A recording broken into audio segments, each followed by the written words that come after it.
Самолет несет меня, будто в кулаке зажав великан. В иллюминаторе земля. Самолет несет меня, большой стальной великан. В иллюминаторе земля. Frankfurt flights tonight, lost in the afterglow. Oh, girl, your love for me keeps calling me, so I'm calling you. Love, give me life to find. I long for your company. Oh, girl, your love for me is a part of me, my biology.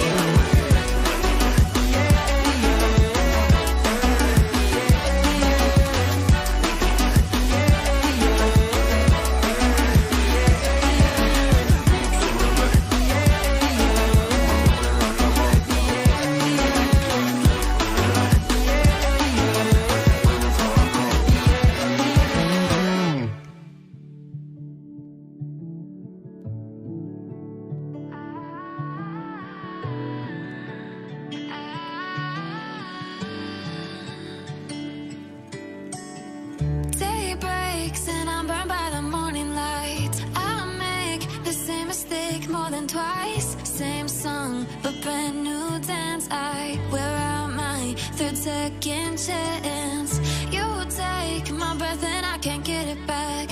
Might be time for me to face the facts. The best me is with you, but I know I got a lot to prove. They think we're too damaged to fix, but we're just working through a little rust. They like to say we're just young, but I know we won't give this up. Sometimes I lose my mind, and some days it's hard to find the reason why you stay by my side. You and I break our hearts open enough just to see it all, put them back. No matter what they try, I'll stay by your side.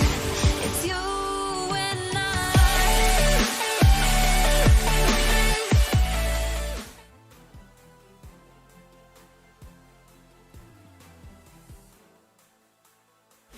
It's you and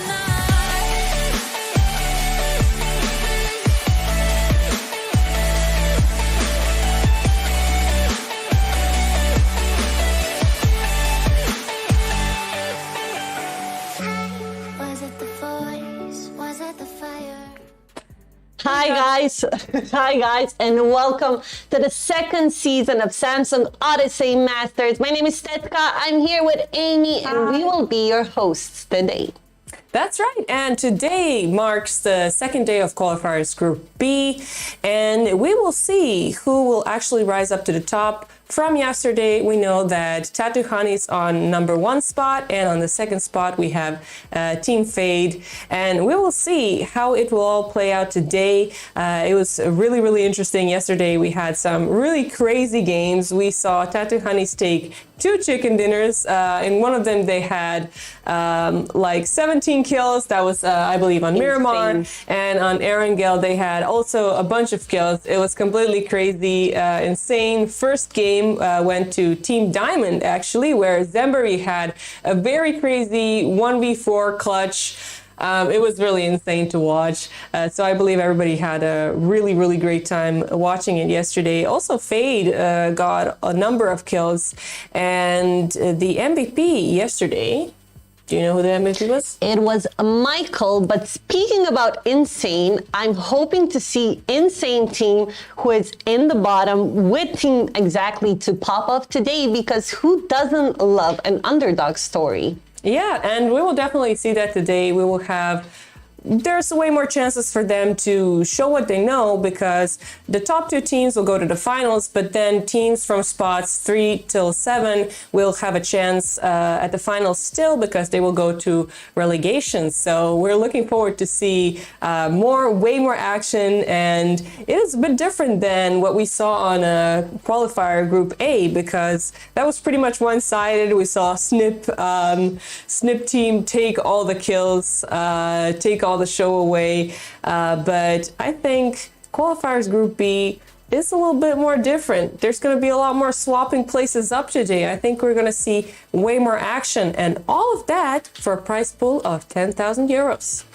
And not only the prize pool of 10,000 euros this season, we actually expanded, and now we are divided into 4 regions, which are Poland, Czech Republic and Slovakia, Hungary, and of course, Adria region. And the teams that were invited, they are 8 teams that the players that win today will be facing in the finals. They are from Adria region, we have M-Force and Hall of Game. From Poland region, we have Polish Power and The Boys. From Hungary region, we have Grindmore and Heat Esports. And from Czech Republic and Slovakia region, we have Entropic and V-Curvy. All really, really great teams, and we will see who comes up on top on the top 2 spots today with game number 5. It will be on Erangel. That will be our final game. So we will get the winners of Group B, and they will join those teams. But we will also have a lot of giveaways again. Today, we will have some pick'em. You can already put your picks in for today and for Group C, which starts tomorrow. So make sure to visit www.samsungodysseymasters.com. Get your picks in, and you maybe win a €50 voucher provided by PaySafeCard. It's a G2A voucher. We also have different giveaways throughout the stream today, each day. There are also MVP awards for the players as well. So, you know, Michael, he won some nice prize. It was nice, yes. A nice €100 prize. And in the finals, actually, the MVPs will get €500 prizes, which sounds really amazing. But before we jump into the first game, we're going to actually say a huge thank you to Samsung Odyssey for creating this amazing tournament for us, and also to our partners, Diesel S and Pay Safeguard. Just like that, we will also have some codes on the stream that you might be able, if you have a very good eye, maybe if you're using some Visual S and you catch a couple of codes being shown on the stream, but they will only be shown during the games. So make sure to pay close attention while the matches are live. And in between, you might catch us asking you a question for Samsung Odyssey, but in the stream, the codes will actually be for some PUBG goodies. So it might be maybe some nice things that you can use in game. But besides that, the winners, so the very first spot, when the tournament is over, after the finals, the first spot is taking home 4.5 thousand euros. So 10,000 euros is the prize pool. First place is 4.5 thousand, and second place is 2.5 thousand. So those are some really nice prizes, and it's going to be very exciting to watch how things will play out. As you said, Team Insane and some other teams, really, guys, we're looking. Wake up, guys. Yeah, we're looking to see some action from you. Yesterday, we also had some pretty crazy circles again. As you know, on qualifiers from Group A, we saw a lot of like these edge zones. Yesterday, it was kind of like the same. Well, it wasn't really a military base or anything, but it was, of course, Pachinki. We had in 3 games, in 3 Erangels, we had 2 Pachinki circles. Absolutely crazy. I mean, I believe our observer went absolutely mad with trying to catch all the action that was going on. And you know what else happened yesterday? What? Futra Boy. Futra Boy from Instanti Polevka. I had to say it. I'm sorry, guys. Futra Boy was putting on a show. That was definitely one of the highlights of yesterday of day 1. We saw him doing a little trick, an old school trick there, jumping on the roof and getting all those kills from other unsuspecting teams that were right across in a building. And he was looking right at the window, got a couple of kills there. Then again, some unsuspecting enemies were running around the building, got some kills there. That was really nice to see. Also, we saw that super shot from Dodik. That was amazing. He got a knock there with the car. It was crazy, like very good kill. That was definitely the highlight, if I may say, maybe of the entire tournament For now, so far. So far. And we saw, again, some crazy driving skills. I'm wishing and hoping for a roadkill to happen. I want to see that or some crazy Kobe's flying around, something of it. We definitely got plenty of that. Yes. Even on Group A, yesterday we saw some vans rolling down Everest. Actually, one of the zones besides Pochinki on Erangel was Everest. And my, oh my, was that stressful to watch because everybody's just climbing up there. Everybody's like peeking, every side and trying to get some kills. It was very, very crazy to watch. Definitely, we did have some, should I say road kills? We did have some players even knock themselves out of the car. Props for that. We're not gonna name any names. Of course, a lot of sadly zone kills, as we could see on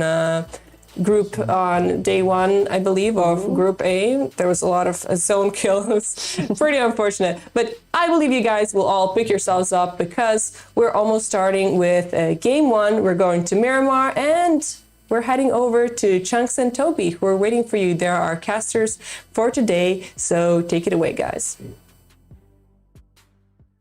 Yep, welcome everybody back to Season 2 of the Samsung Odyssey Masters. My name is Chunks, of course, joined by the wonderful Toby.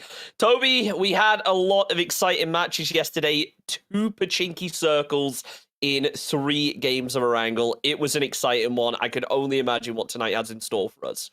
It's hopefully going to be a good one. I'm looking forward to it.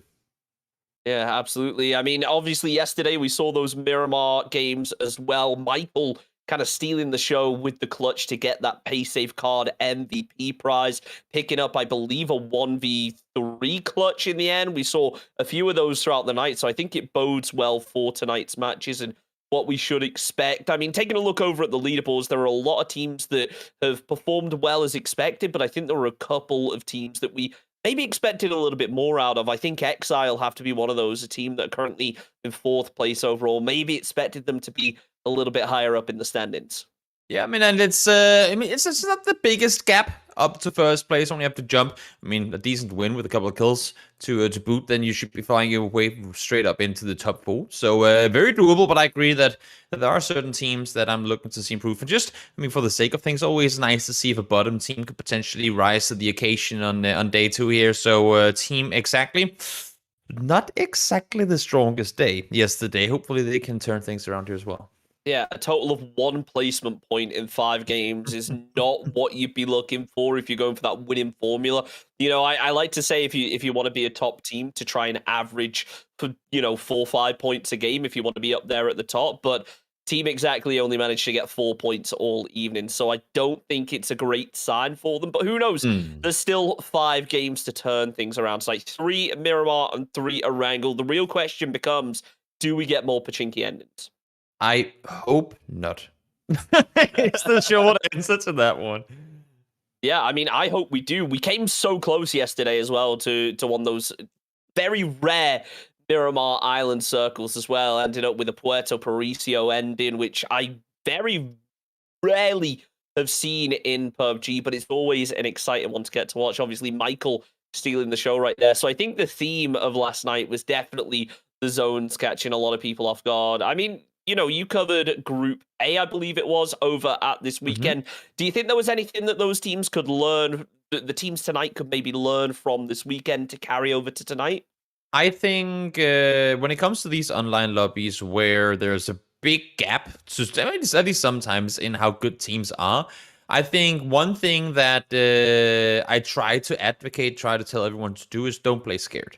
Not saying that you have to take fights literally all the time, but play smart and dare to take control, because many other teams won't, and you don't have to do a whole lot, honestly, in order to sometimes push teams away, because there will be players playing that aren't that experienced in playing highly competitive PUBG. There are players that maybe have never played a tournament before, and they tend to want to stay alive longer by then just backing off all the time. And you, if you dare to go out and force teams out, can actually gain quite a lot of good real estate off of it. So I see it times and times again where teams just constantly back off, push themselves up into the corner, and then die because of it, because they get smothered by multiple teams on the edge of the circle. I hope to see teams play with a little more daring in today's games. Yeah, I think that's fair to say. I think yesterday we definitely saw a lot of squads play quite hesitant at times. You saw, a handful of teams like Fade, Tattoo Honeys, Exile, get up top and get a huge amount of zone control, being able to play those high ground positions and just rain down hell onto all of those other teams that were trying to sneak in and play a little bit more passive. So I just hope tonight that the teams down at the bottom are able to realize that, you do have that fragging power. You can take these fights against these higher teams. Sure, you might not be able to win all of them, but if you can at least salvage a couple points from each, it bodes well and it will seriously bump you up the leaderboards, especially with how some of the bottom teams are currently looking. Yeah, exactly. I mean, that's what you gotta do. You don't win tournaments off of doing absolutely nothing. It's just not the way, especially not with a format like this one. Absolutely. Let's hop into game number 1 of the evening, though. 3 Miramar and 3 Erangel tonight for Season 2 of the Samsung Odyssey Masters. And we're kicking it off over with Miramar. It just doesn't feel the same if you don't end on Erangel. That's how it is, right? It's kind of fun because there was a long time where we would always end on Erangel. But then we kind of ran into another phase where all of a sudden we always start on Erangel because teams want to get off to the good start on Erangel, and all of a sudden now I feel like it's back and forth all the time. Yeah, I like the alternation, but at the same time, it's nice when teams kind of get in a mentality of, okay, we're playing Miramar now, this is our play style, because a lot of squads we find do tend to switch it up, and I think that's going to be true over here tonight more than any. I think that teams maybe are going to come at it with a different approach, as opposed to maybe those top-tier teams, the ones at global events who come into it and they think, okay, we've got our game plan, it can transfer to both maps. I think a lot of the squads tonight are going to be coming into this saying this is our plan for Erangel. And I'll tell you what Team Diamond's plan for Erangel is. It's drop Power Grid and try to regain control from IP because they just haven't had the best experience with it recently. Let's see what's going to happen here. IP trying to... I mean, like the way they've jumped down here, both taking a warehouse each and then with 2 players up on the other side. But it's really going to be up to these up-close players. Who's going to get the better start? And oh, my lord, landing on an M4 just followed by level 3 vest. That ain't exactly the worst case to start in a hot drop situation. Say that, but Scofa with the Winchester and the S12, I mean, that's got to be the unbeatable hot drop combo. We'll see, though. It looks like Zembry's going to try and play point here a little bit. Wants to get aggressive, but also realizes he has to wait for his team to get over and provide that support. As IP just going to be posting up right now, not wanting to really get too involved just yet. Castle J continuing to loot up. Scar Mini, also another solid combo for the drops. And this is something I'd love to get your opinion on, Toby. We didn't get to touch on it last night, is the new extended mag buff. How much of a difference do you think those 2 bullets are going to make? I mean, there's obviously going to be those situations where it's a clutch scenario and 2 bullets makes a big difference, but is it going to have much of an effect on these kind of drops? I mean, how many times haven't we seen people go up against one another and you just hear that click, click, click, click, click in the end, and someone gets off with a little, practically no HP. I feel like every bullet that you have that is an additional one is a bullet well needed. Let's put it that. Yeah, I think it might just be a small one, but it can make a huge difference. Zembry, though, not sure whether he's going to need those extra 2 bullets with the barrel in hand, holding that close of an angle as the rest of his squad try to move up bricks. No surprises he tries to grab the M4, probably a bit stronger than the SKS when it comes to the hot drop, as now Zembry just holding close. Here's the footsteps from Castle J, but nothing coming of it as IP have actually sent Futcher Boy all the way around the back. This is a player who clutched out big a couple times yesterday for IP to be able to keep them in it, and I believe at one point actually pick up a serious number of kills on his own. So the question becomes now, is it going to be enough to carry it over? Will it work off the hot drop, or will Team Diamond be able to spot them out and eliminate that kind of essential player very early on? See here. MKs does manage to get some heals off. Unfortunately, no. Oh, there you go. There you go. Help each other out. Get yourself some bandages. Circle far down to the south side, so not really benefiting any of these two teams. Now at Juff, trying to go for a spray on over. Unfortunately, it doesn't connect anything. Just popping a couple bullets over in that direction, but it wasn't able to connect. And now Diamond have the jump a little bit. Maybe realize that IP are going to be going for a bit of a pinch. You can already see Mongaja rotating around the back as Briggs is going to be going down. The spray opens up and down goes the second. Butcher Boy and Drop both going to be out of it, followed by MKeys. It leaves only one player left up, and he will be able to land a little bit of damage, but it's going to be Briggs who finishes off the job. Nicely done, Team Diamond. Claim Power Grid as their own yet again and get themselves 4 kill points out of it. Solid play. Not only do they get all the kills, but they don't take a single casualty either. That's, well, essentially exactly how we wanted it to go down.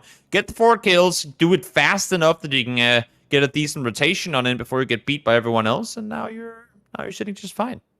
Yeah, I mean, speaking of trying to beat people in, it looks like Stuckers and TRP both going to try and beat other squads on the rotation and come dangerously close to butting heads right there as Stuckers rotate through in between BK and Scouter. They're going to be watching this cross. We'll see if they end up taking any shots or whether they'll just try and backfill quietly. It looks like Boynius, though, will be able to get up. It's all down to that final player just anchoring back to group up with his team. Scouter, though, actually getting in a pretty aggressive position. He could definitely try and fight this, but instead tries to move back and get over to some safety.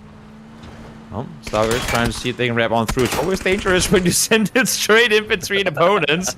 Will, though, fortunately somehow managed to get through that one, not just alive, but unharmed as well. Very fortunate. Runs in between a duo of 2 and somehow lives to see another day.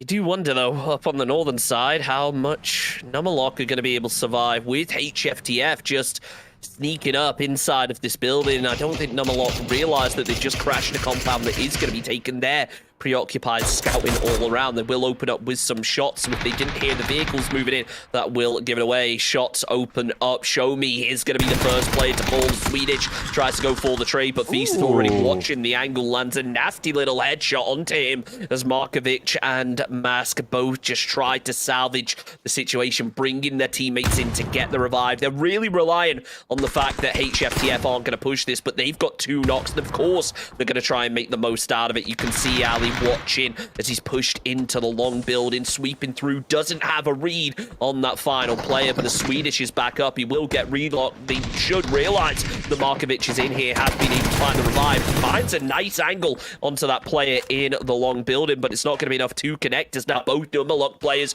just holding steadfast, not realizing. You can see the panic in the mouse movement as he opens up, takes down Freddy, followed by Feet as well. A beautiful piece to try and keep them in it. And well, Toby, the fight's all tied up. That should have never happened. I mean, you're in a 4v2. You have a good chance to make a play, and losing to that. No offense, great play by Markovic, but that should just. I mean, there are so many ways you could have approached that in a better way, but fortunately for Marco, able to make that one happen. As you said, I mean, things tie up, and kind of result in neither of these two teams really getting anything out of the position they're in now. Feels like PUBG 101 is play for trades, and unfortunately they just weren't listening to that one there. Exile, though, Rafa, he was listening out, and he's more than happy to get involved onto this. A player who historically has been super aggressive no matter what competition he plays in, and he's proven that right now, split from the rest of the squad as he starts to play point. He's got the 3 gear and the M4 in hand as Vixen is providing that info from afar. Rafa just doing what he can to sneak up. Might actually get spotted out here by the solo, but not to be as Vixen is the one for the knock. Rafa confirms it with the flush, but now Exile have a player kind of out in no man's land, and all it's going to take is HFTF to realize that this is happening to maybe try and eliminate that final player from Exile. Let's see. Playing it smart, flash drone forward. Has a level 3 gear MK14. That's an opportunity for a weapon as well. Here comes the peek. Ooh, no one's biting. I like that he's taking his time here. Don't want to stress it. And actually, I was just going to say, wouldn't be surprised to see if he doesn't even go in. But now, does opt to push on forward. Peeks on over. Did he see that flash thrown in? I'm not sure. Now that second flash comes through. That should leave Markovic blind for a while. Yeah, that's a good molly as well. Molly just lands perfectly, and he ends up running into the second by the looks of things as well. Rafa is going to be watching as Markovic is just about able to get behind cover, but that nade can end up being massive right here. As the Molly comes out the side, the frag, well, it's just perfect. Bounce off the corner of the wall to land back onto Markovic, but Exile, they realize they're not done here. They know that there were shots previously, so they need to find out where these final two players are. A good read coming out from Teji here to know that there are players up in the concrete as he tries to land one or two shots. They just don't connect in the way he maybe would have hoped. So hopes for the future, just playing slow, happy with their 2 kill points so far, and praying that they don't get pushed. Yeah, it's the calm before the storm here. We'll see how things are gonna pan on out, but for now, hopes for the future. Well, those hopes look to be somewhat slim depending on where this next circle goes, because this is a scenario where they don't get pushed simply because Exile don't really need to make an aggressive play on him. But for now, I mean, it would make perfect sense that they want to clear them out, because that's just going to knit them that extra space, that extra room for comfort, should they want to play a little wider. Definitely seems like they're ready to push. They've already thrown through 2 frag grenades in up top, but neither of them going to be able to connect, as the solo player from Hopes for the Future is going to be holding the doorway. Opens up with the spray, but not quite able to connect. Rafa, though, he's able to. Lands the headshot. Vixen finds the second. And, well, Exile, that didn't just eliminate one squad. They took down 2, but netting themselves 4 kill points out of it. As Phase 1 finally finishes closing through, we'll see where Phase 2 ends up going. Let's see. Where are we headed? Where everyone is already. How convenient. It's going to be a pretty straightforward approach to this one. Of course, the teams that are still up towards the northwest, I mean, honestly, they might want to consider wrapping Far East on this one. I mean, I wouldn't blame them, but a team like Fade, how aggressive do you think they want to get? They're a squad that historically have been more than confident to try and get aggro onto other teams and fight in from the edge, and it definitely seems like, at least with the way they're scouting, that's going to be the plan for the futures.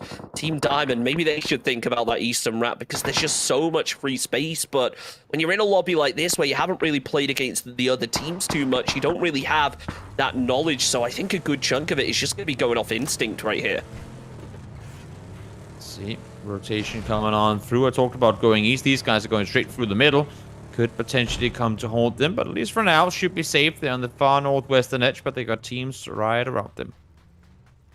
Mossy looking out, trying to find players from HNE as the Mini 14 shots not going to be taken just yet, realizing that there is a player kind of out in the open, calls it out to his squad, but the crate is there for a little bit of extra cover. Now, though, the fire comes through, it's going to be Rocco that spots him out with a pretty big headshot to initiate the fight. Marcy going to be forced to move back as UK. Now back to the full roster. Yesterday played with Jam as a sub, so we'll see where they have a bit of a different performance. Lennox, though, almost lands the headshot, but the vehicle goes in a bit of an unexpected location, I think it's fair to say. Yeah, let's see now. They are, I mean, they're all right for now, but the vehicle, as you said, somewhat exposed now. Backing off further here. We'll see if they can hold off. Works for now. Works for now. And, yeah, I mean, they should be all right in the meantime. We have a team here. They win themselves. Oh, that's so unfortunate. They win themselves the hot drop. They get out with everyone alive, and then mid-rotation, Duff says nope. I mean, it's typical, isn't it? You win a hot drop, you're feeling good about yourself, and then anyone who's played ranked or just even pubs knows if you win the hot drop, you immediately die on rotation. Someone who's just waiting you out. And, well, Fade did a good job there. They played it slow. I don't think they were expecting to get backfilled, but more than happy to sponge up those points when they did. As Team Diamond, now with only 2 players left up, are just going to send it into the middle of the field. I wouldn't say this is an optimal position, but it's inside zone, and, well, that's about all Diamond are going to be looking for. Things were looking so good. I was enjoying their early on engagements. Now, she said, I mean, this is just a turkey hunt in the middle of the open, but Exile have to be a little careful here. So, yep, there comes the first shot. Have to be a little careful not to overpeak. Clemson is over on the other side, so playing it smart on his side here for sure. Teji looking out as Exile did take a couple shots down in Team Diamond's direction previously. No kills ended up coming out of it, just a little bit of damage. It seems like Rafa is going to reposition, though, realizes, hey, there's only 2 players over here. Let's try try and make the most out of it. But with just about 10 seconds left until the next phase close, Team Diamond are already going to be moving away, and Exile going to be lacking those 2 extra kill points that they want. And honestly, they probably deserve, because they are a squad that have been putting in work but haven't had the top level result that we expected, just because of how heated the top half of this lobby is. Yeah, we'll see now. They can chill at least for a little while. They know they still have a team on the other side of the rope, but they don't really have to hurry. And also, I like the way they're splitting out. Exile here trying to get as much info as they possibly can to get ready to make that move on forward. I think they're well aware that pretty much no matter where they're planning on going next, especially if Fate beats them on this rotation, they're going to have to take a fight. There's just not room, knowing that many teams came into the circle from this side, and the fact that it is now shifted further east and they're kind of the backfill on it. It could get pretty ugly for Exile here. 4th and 2nd place team potentially going to come up head-to-head. Exile, I mean, look, the 2nd and 3rd place teams both tied with 54 points. Exile a little bit further down, but it shows that they are still able to put in work. And well, if it wasn't for the tiebreaker, it would only be 1 place between Fade and Exile. So I think that Exile are probably happy if they see that, oh, we've got to knock on to Fade, let's fully commit to this fight. And it seems like, whether intentionally or not, that's exactly what they're going to do, because you can see both those players with the DMRs taking long range shots and allowing Rafa to just sneak up down below with that 3x M4, going for the jump scout. But Clemson, watching the off angle, should be able to find the damage. Can he find the kill? 1 more bullet will do it. He gets down to relative safety, but that is a tight angle, and in the end, Clemson is going to be the one who's able to find it. Rafa thought he had it. He thought he had the sneak peeky angle, but not going to happen. Spotted from the other side, and now, ooh, shots over the top. Lucas to watch out here.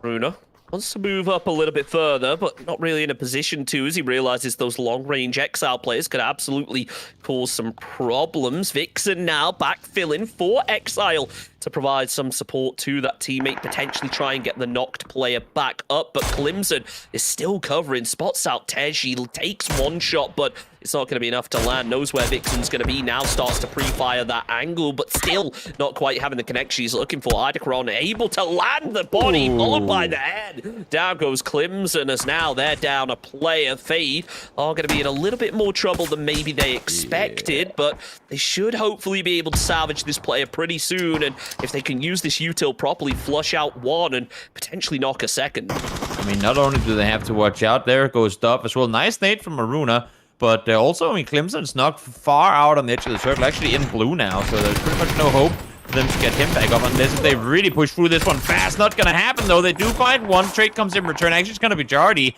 to be able to find 1. 2nd one down as well, Maruna Fools. So a lot of casualties coming in on both sides here. Just 1 player left alive now for Fate.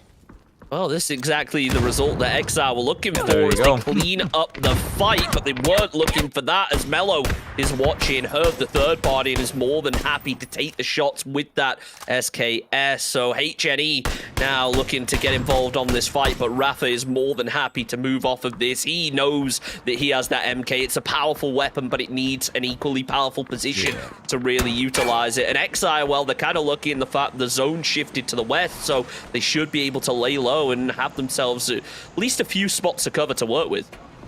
We'll see now. Circle shifting back towards the west side. Exile, they I don't want to say they got gifted for this one, because they still have quite a journey ahead of them if they want to win this one, having only got 2 players left. But I mean, everything got 7 kills so far. Regardless of how things go down from here on out, you'll take a 7-point game into the other week. Absolutely. As UOK now, well, they're going to try and salvage any points they can by crashing in, but Golden Gunners are going to be posted up in this stable. Fearless just waiting as Ballas starts to push through. It's Bendy that's going to be the first player to fall instead, though, so UOK now starting to have to worry about the players behind them and potentially getting backfilled as Ballas pushes in, looks over for Fearless. Here's the player somewhere, but doesn't know exactly where he's going to be as the peek comes out. He ends up looking away. Well, that's just PUBG timing in a nutshell. Throws out the nade, but not expecting Fearless to have peeked out the window and come round the side. Nicely done to get the knock, but it's Hori in the end who's there to finish off the kill and steal the point away. Yeah, Monster trying to peek on over and see if he can get anything done. Not gonna happen though. Lennox now on his own with a teammate who can't really get a proper angle to support. We'll see here. Try and trying to prevent at least the crossover, able to do so. But as you can see, Lennox on his own here, he's in he's in trouble, to say the very least.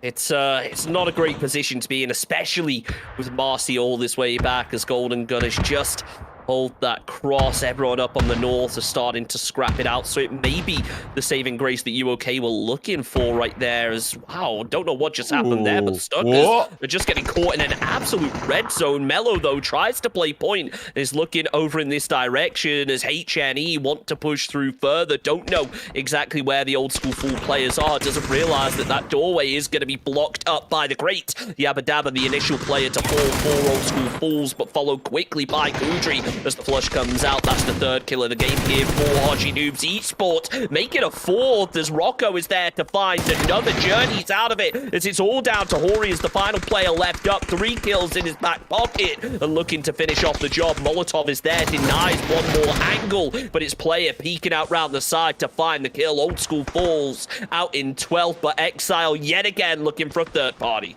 That was a really, really solid push around the side. Casualties did come in, but I mean, everything considered, they were pretty clean on it now. They should be able to get the rest up. Yep, there you go. All 4 players back up alive. They were pressured. A lot of nades came through. They still managed to stay on their feet. Rafa now, though, up close here. Level 3 vest on both him and Vixen. A pretty dangerous duo to go up against. Of course, we know that the players inside here got wounded before there was a knock.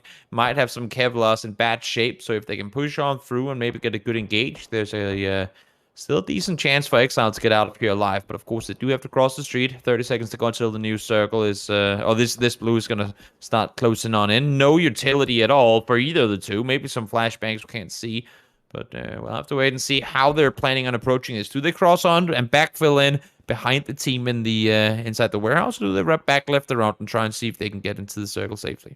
I mean, it's a tough one, isn't it? I'd expect really Exile at least to kind of lay there and wait for the players to move through. Yeah. But I think the real problem, though, has to be down in this central compound. We saw Stuckers lose 3 players earlier on 2 nades. They just have a solo playing inside these crates as We Are Not Toxic opting to do the same. Because there's a whole other squad pushing into this. It's insane in the long building. Still, I believe, 4 players strong. So we know that however this fight ends up kicking off, it's going to be a messy one. And it actually looks like Exile will lose half of their remaining squad as player takes down Vixen. That's unfortunate. Now everything is down to just 1 to go up against 4, and the worst thing is now they can't stay hidden anymore, because if they find 1 knock, there's no good reason for a knock player or a solo player to be in that position and have his team go elsewhere. And with as little action as there was early on, I would assume that the majority of people know that that Exile down to now just 1 player. So looking for him, but there's not only 1, actually 2 solos around here. Rava trying to make the run on off. Now he's headed back in the direction I thought they were initially going to go in, but it took them a little while, and Vixen fell because of it. Still, close to placement points, though. Already 7 kills in the bank. So, again, it's not exactly a bad game for them. But Rafa's got quite a difficult road to cross here.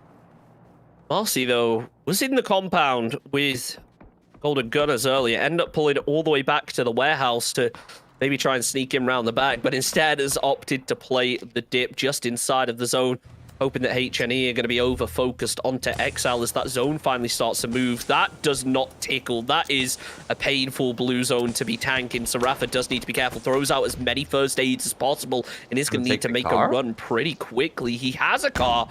That's a good point. But is it going to be fast enough, or is it going to be quicker to actually run out in the open? No, he goes on foot. And this is the perfect time because Rotis is now starting to get involved. Takes down Mello. Rafa going to be holding the angle. Finds that shot onto player. This could be the big opening, but look at those meds. He's only got bandages to work with. Marcy looks like he maybe wants the third party onto it as Rafa down to 8 HP. Lands even more damage onto Rocco. Just going to be forced to play slow as Marcy must realize this now and must be ready to come in for the third party. There should be no way. We talked about being passive and defensive. There should be no way that a solo player is allowed to make a push like this across. Yes, I do know that if 1 player went down, but then you're still holding a streak. So we'll see now. Rafa able to find 1 more. Again, this should not be happening at all. Flush him out, clear him out, and play with it back safe. And there you go. Finally, Rocco able to get the kill there. Talk about overkill He had 8 HP, and they were just like, yeah, we'll use the AWM to get the kill right there. But you know what? At least he's definitely dead that way. Diamond do fall in night, so we do finally come down to our placement points as, well, Tattoo Honeys maybe in a little bit of trouble now as they've lost one. Michael going to be playing point inside the smoke as Mr. Lucky caught on the revive. Danku going to be more than happy to flush those ones out as Michael does eventually fall. It's Tattoo Honeys out in 8th position. See, circle. It's very center, this one, but and usually you'd say, okay, great, center is fine, but actually not center, sorry, west, but the center of the circle is what I was trying to say is incredibly open. It's very difficult to really claim any real estate, and you can see that's sort of why no one's opted to go there yet. Down towards the south side here, there's pretty much no one with the numbers to be able to go in and confidently play the middle of the circle. And now Rocco, does he go for the vehicle here? I mean, again, open circle. If the vehicle is all you're going to get for cover, might as well bring it on in. It definitely seemed like Rocco wanted to go for the vehicle, but now that they've spotted out Flink from TRP, they're starting to switch up their attention. I think they realized that this squad is probably all down at the compound, but you can never be too careful. When there is one player getting aggressive, there's always a chance that they have a second player for trade. So Hossy Noob, sorry, just going to be looking out and maybe realizing now that the player is down, and it could be the opportunity for Rocco to take that vehicle. It's smoking, so it'd be a bit of a risky play, but you know what? It's about that risk reward, isn't it? If you're able to get dead center with a vehicle, with a bit of cover, then you're going to be posting yourself up for a really good late game. Let's see now. Smoke's being thrown forward. That's a solo player, ain't exactly going to be... Oh, duo, sorry. It's not exactly going to be the easiest escape there. In the meantime, we are not toxic. 4 life. 6 kills, level 3 gear and 1-7. Smokes on duty as well. It's not exactly a bad position to be in, but we've seen before how much these outnumbered players can still manage to do damage. So, Dank, you gotta be ready for anything coming your way.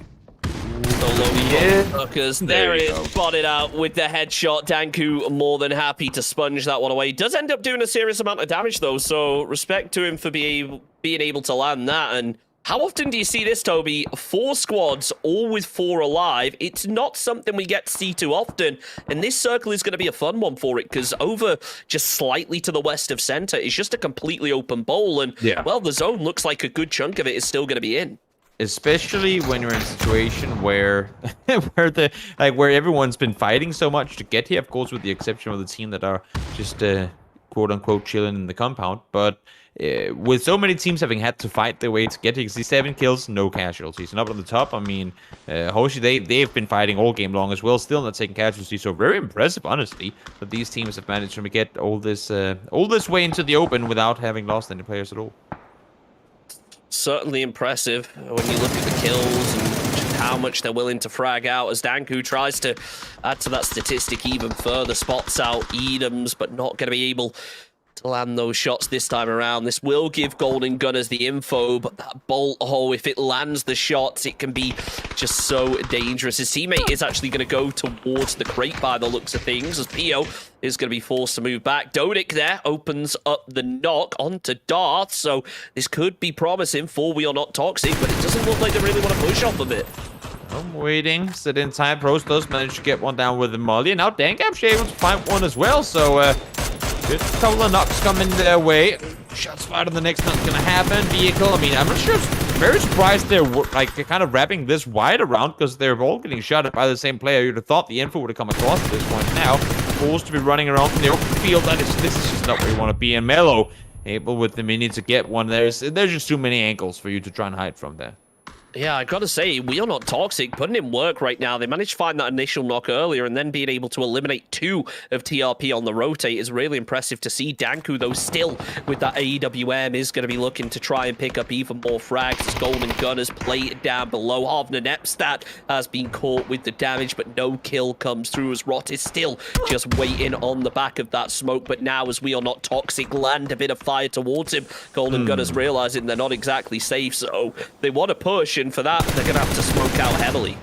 See, Dank able to find one. Mello does fall down, unfortunately, so Golden Gunners having to move on further forward with the casualty in already. So right now, I mean, they're the ones with the numbers, and they're sitting pretty tight on the south side, but should they have to push up here, there's a very realistic chance that they could get punished from behind if they try to drive all the way up. There could potentially be TRP wrapping in behind them. Dodic was able to land a bit more damage, but Fearless, well, he looks like he's going to do a lot of damage with that nade. Unfortunately, though, it is just a little bit far as Danku opens up onto Darth. He's going to look to follow up with the second. Does exactly that. Headshot onto Rockets to find himself. The knock and the kill onto Fearless finishes off the job as We Are Not Toxic eliminate Golden Gun as well. They're looking to frag out even further. They've got more zone control, but they will lose Pros as he goes down. Flink is going to be playing point as Danku comes for the trade. His teammate is just going to be forced to heal up a little bit further. Dodic looking up over the top, 4x-M4 in hand. Doesn't spot the movement from Flink, but it looks like his teammate definitely does. 13 kills already for We Are Not Toxic, and it looks like it might just be 15.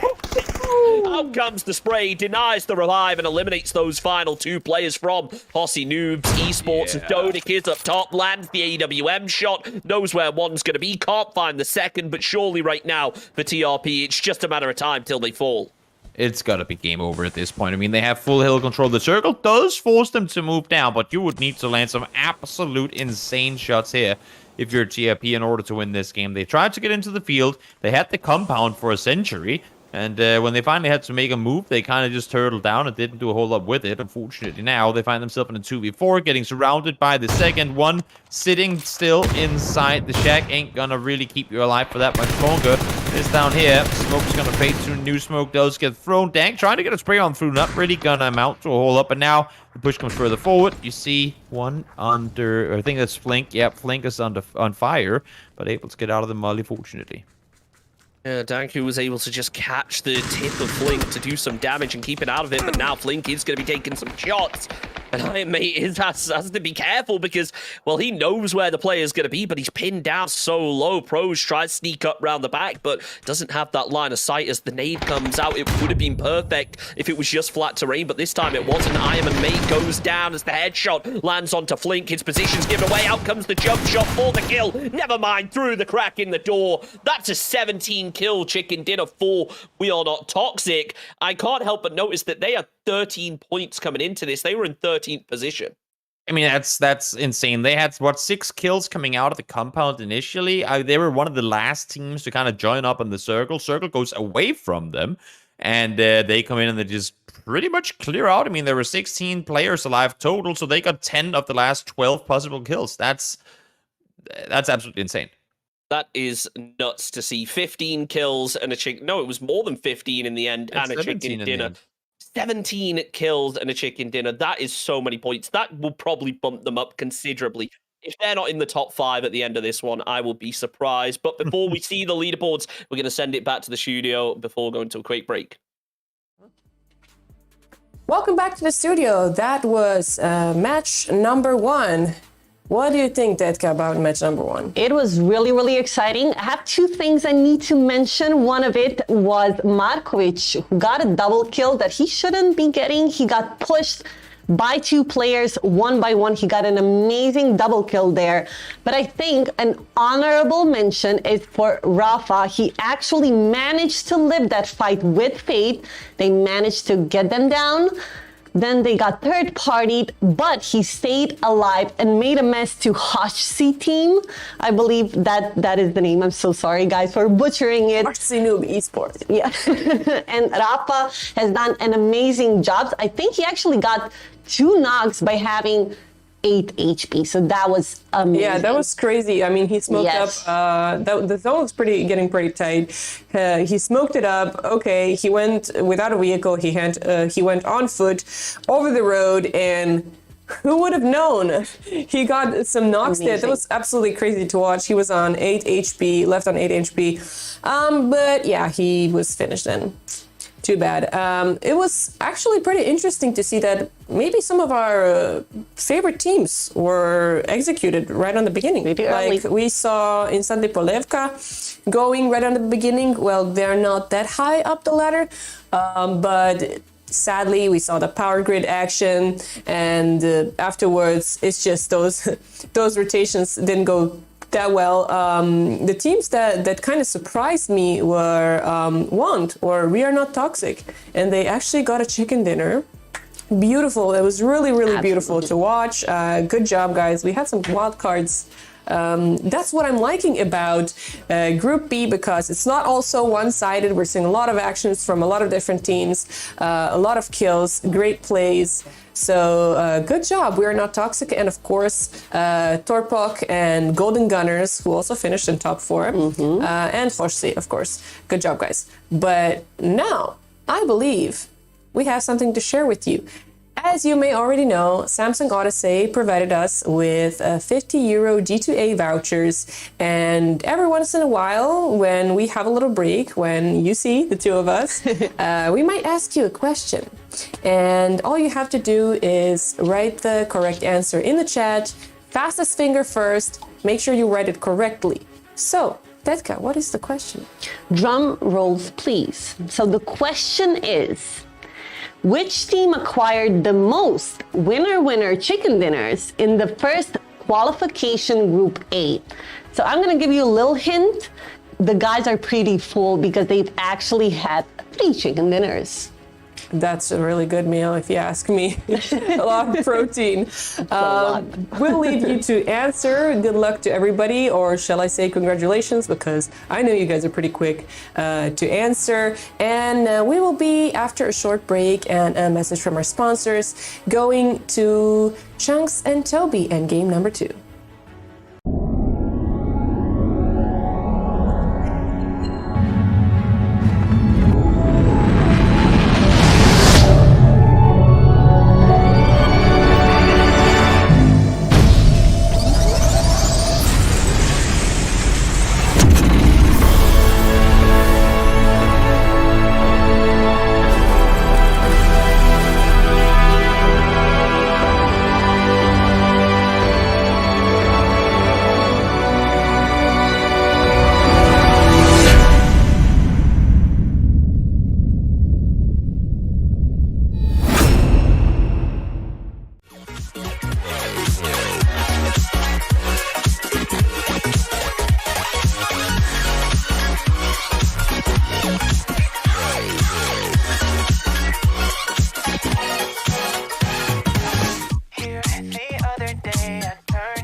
Well, what a way to kick things off. Our first of 5 matches down, and a pretty intense one, it's fair to say, with that circle. Action didn't really stop after the hot drop over on Power Grid all the way to the end of the game there. No, I think the issue was that the circles, I mean, for the initial one, of course, far down south, and a lot of teams were on the western side initially. And then when you have the circles continue to shift out towards the southeast, and because of the way Los Leones and the mountains around there work, no one I think I saw one team try and wrap around, but then they're like, yeah, no, this is going to take too long. We have to go back down the other way. So everyone kind of got funneled into the same little bottleneck on the west side of the circle. And then when the circle hard shifts back towards them, they're all like, well, now I guess we have to stay here and fight one another. So there was action, action, action, quiet for 20 seconds. And then as the end game really like it came along, then it was just chaos brewing. And again, very surprised and impressed to see that We Are Not Toxic were able to not only get out of that, because they were the last team to join the circle, so didn't have to complete like the exact intel on where is everyone coming in from, because they had been down in the downhill compound for a while. So the fact that they can come in and play with that much control, that's impressive to see. Really impressive indeed. Let's take a quick look over at the leaderboard after that match and see how things are currently stacking up. And I can't wait to see what kind of jump We Are Not Toxic can make, considering before this they had 13 points in 13th position, all the way up to 6th place now with 40 points. They are looking good after that one. Yeah, solid, solid hop on up, taking half the lobby. Yep, we're up here now. And one more good game, of course. I mean, a 17-kill win would be great to have again. But anything close to it, just a decent top performance, and all of a sudden you could be finding yourself inside the top 4. Yeah, I mean, you want to be locked into that top 7, obviously, as they're the spots that move through to at least relegation. And then remember that best 8th place team out of all of the lobbies also gets a spot in there. Tattoo Honeys, though, I don't think they're too concerned about relegation right now with their current performance. Michael with 15 kills and Duffy with 13. Yeah, that's real good. Michael, of course, extremely talented player. I've had the pleasure of casting him play for as long as I can remember, honestly, ever since like way back in the day. And he's been an evolving player who I feel like keep on improving and keep on impressing. And you can see here, I mean, he is just finding all the kills and finding all the damage along with it. Yeah, absolutely. He is such an impressive player. It just makes me think of yesterday, that clutch that he was able to pull off. It was a stressful one, but he made it work in the end. We'll see if he's able to put up the same performance, or whether We Are Not Toxic are going to be able to keep stacking up the same number of points, because our second game of the evening is getting underway very shortly. And you got to wonder, for a team like We Are Not Toxic, after a really rough game yesterday, will they be able to get that momentum over and keep it going for the rest of the evening? We'll find out, because Miramar is underway. Let's hop in to match number 2 of the evening. Yeah, this is gonna be a fun one. We'll see playing, of course, far over to Raumata, down towards Valdemar. So a pretty decent one, really, for everyone to go exactly where they want. So usually we like to say that the west to east planes are the generous runs, but I like these diagonal planes, especially in a map like Miramar, a whole lot more because of the way all the roads are kind of laid out. It makes it a lot easier to transition across, and overall, yeah, I mean, everyone should pretty much be able to get to where they want off of a plane like this.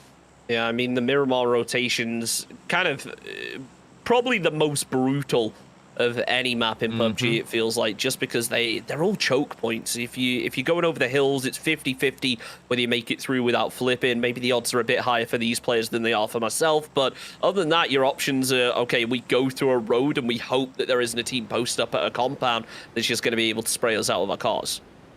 We'll see now. We did have a hot drop situation in the previous game. Seems to me like this time around teams have thought better of it. Smart. Other teams could learn from that. You don't have to hot drop each other. It's not smart. And someone should maybe also have told Briggs that he should have jumped out of the plane up by Power Grid and not down by Valdemar.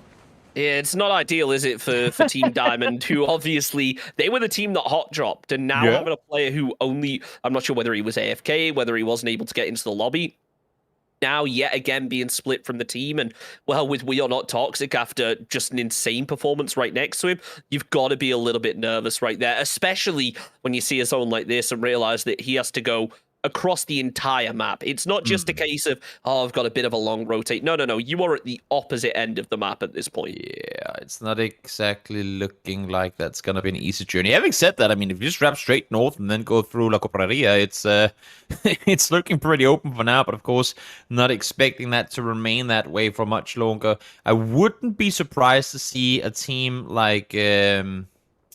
now, of course, can't remember the name, but the team looting Montenuevo currently being able to make that wrap all the way behind El Pozo and up.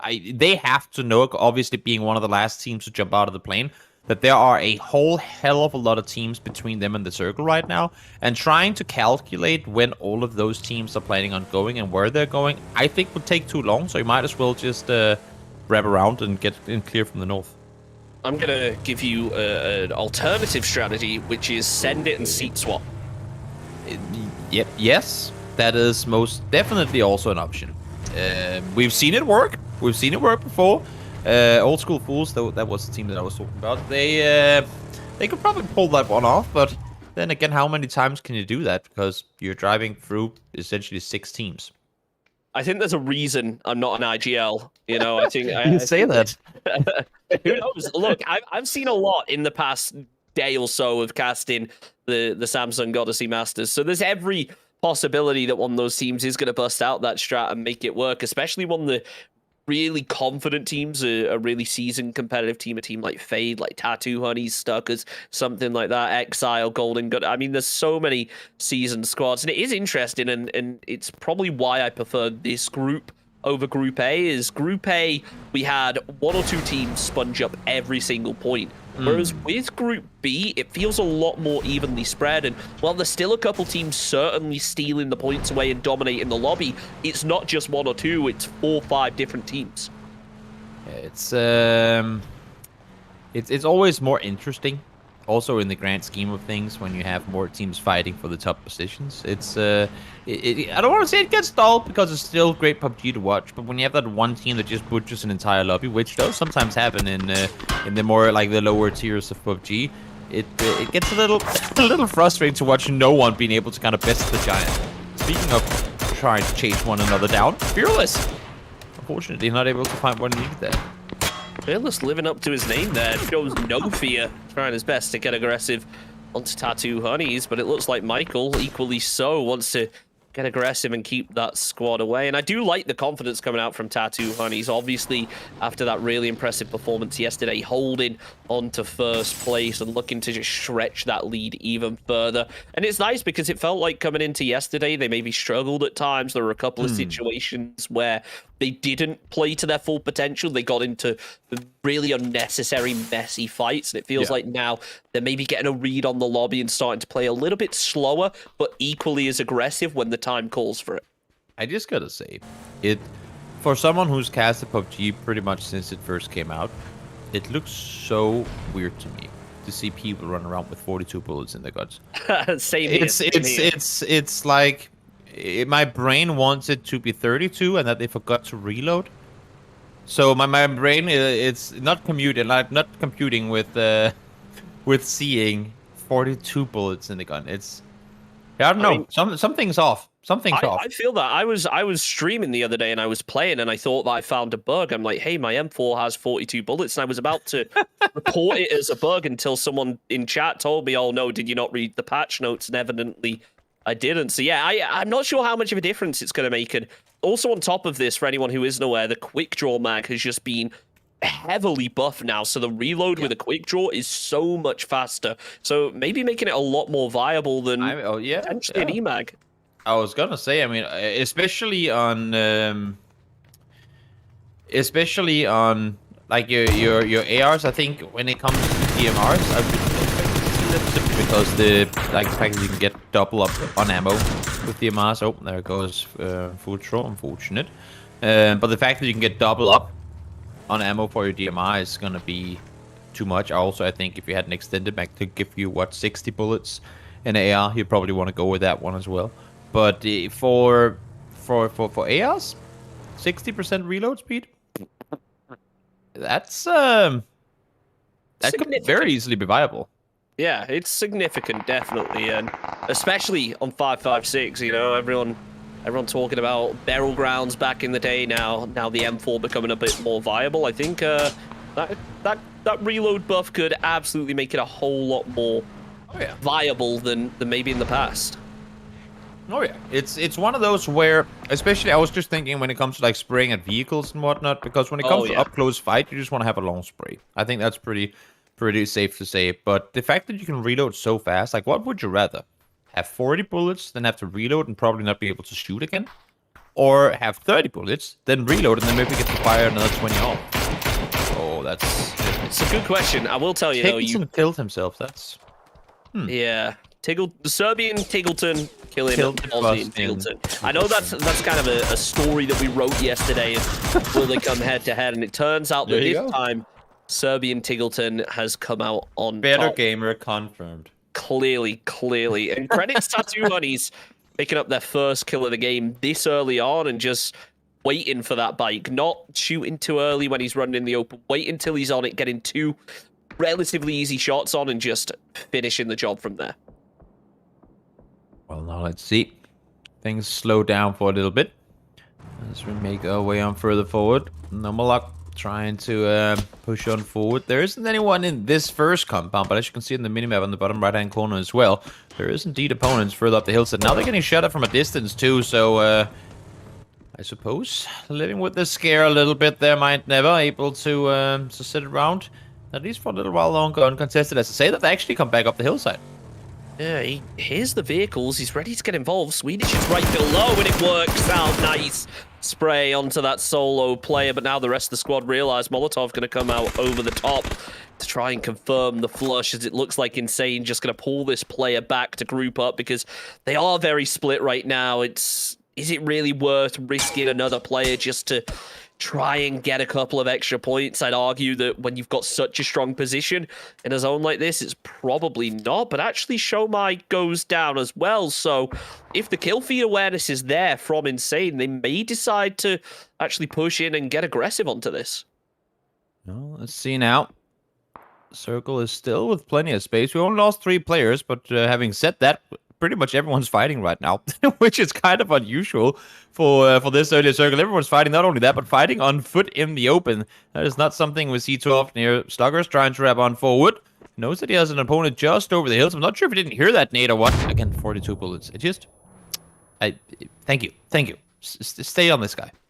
Oh, Koho heard you, and he's like, no, we're going back to Boynius. But, I mean, can you blame him? Because Boynius has just been fragging out for his squad. He's up there as one of the top fraggers. I know I've seen him play in a couple of NA Open qualifiers before, and him and Two Head Shakur on the same team have consistently performed extremely well. I'm just wondering how effective they're going to be right now, though, as, well, they've spotted out a solo player out in the open, but they haven't really been able to make much out of it. Boynius, though, able to do exactly that, opens up with the first knock, as Stuckers want to try and get that support in the player, taken down extremely low, so the rest of the squad want to try and close the gap. Boynius moves up over the top, pop a first aid, but does get pinned down yet again with a pretty nasty body shot. Frivy does go down, as that's a second player eliminated from HFTF, as that final player beast all the way around the back, spotted out at the tree, tries to get involved and then realizes, well, there's not really anything he can do from this point, so backs off, and Stuckers, 3 kills, not too shabby to kick things off. Oh, no.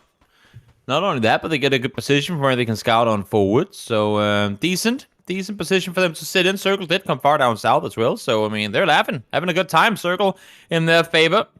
Now is when you, I hope, at least start figuring out which compound we want to play the late game from here.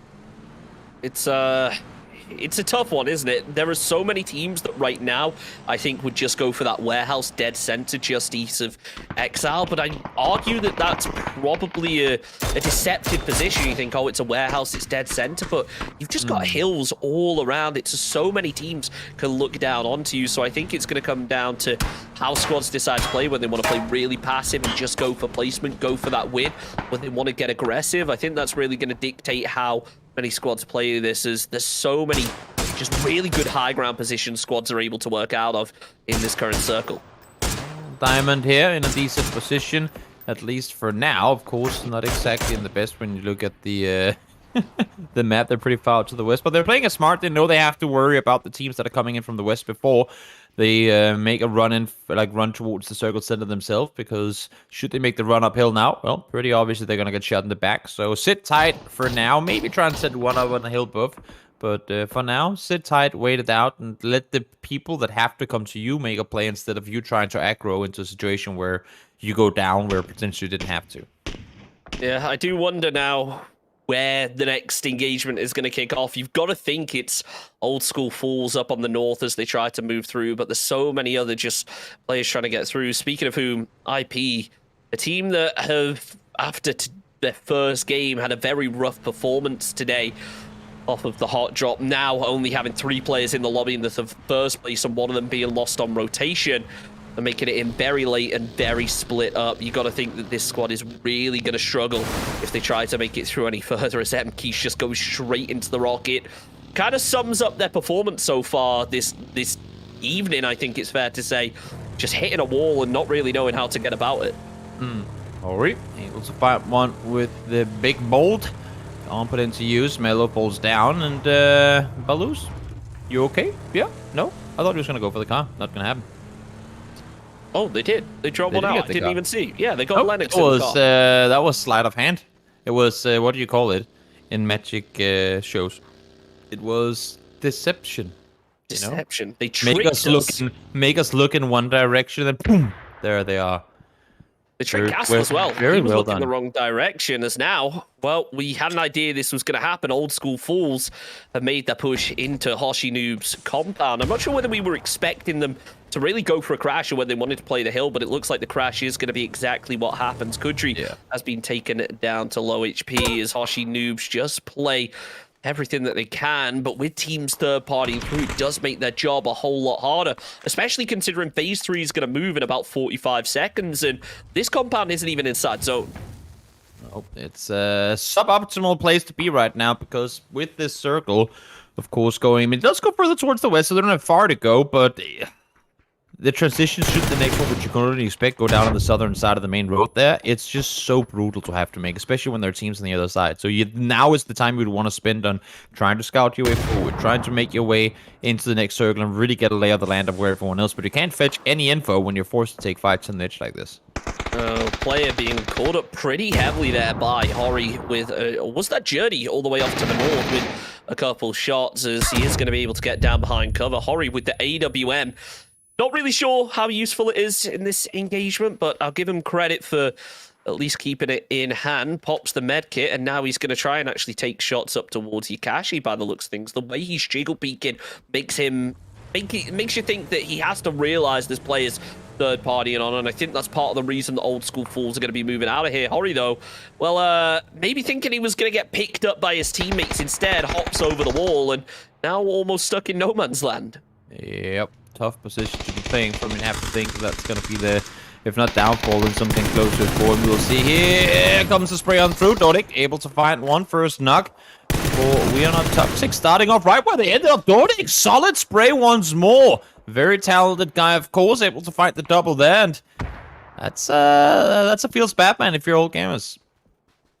Do we know where Hori is? It seems like they do. I thought he'd be able to, like, rat this one out and just wait. I mean, Rocco is peeking like he maybe has an idea, but it turns out he does not. Hori's just going to be waiting. Jump Scout comes out. Yeah, no comes clue. the spray as well. Rocco ends up falling to the headshot. Nicely done there, but he realizes Melo's getting ready to make a push. Pre-fire works out as Melo falls as well. Okay, Hori maybe keeping his team in it. Just about Journey's here for sport as well to group up with his teammates. So it is a 2 versus 2. They're lacking a whole lot of info, and it wouldn't surprise me if HNE decide to make a move and group up with Hoven Epstead.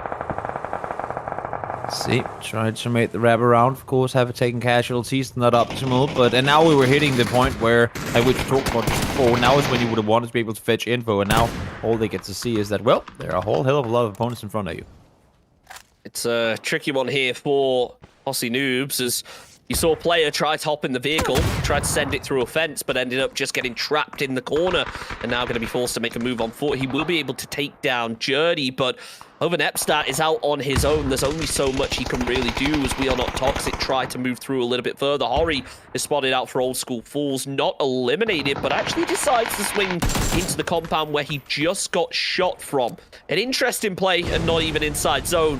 I mean, Epstead does go down as it leaves only player left up, and well, there it is, Old School Falls out of it. Our first team eliminated out in 16th position, but with a zone like this, you got to think they are the first of many.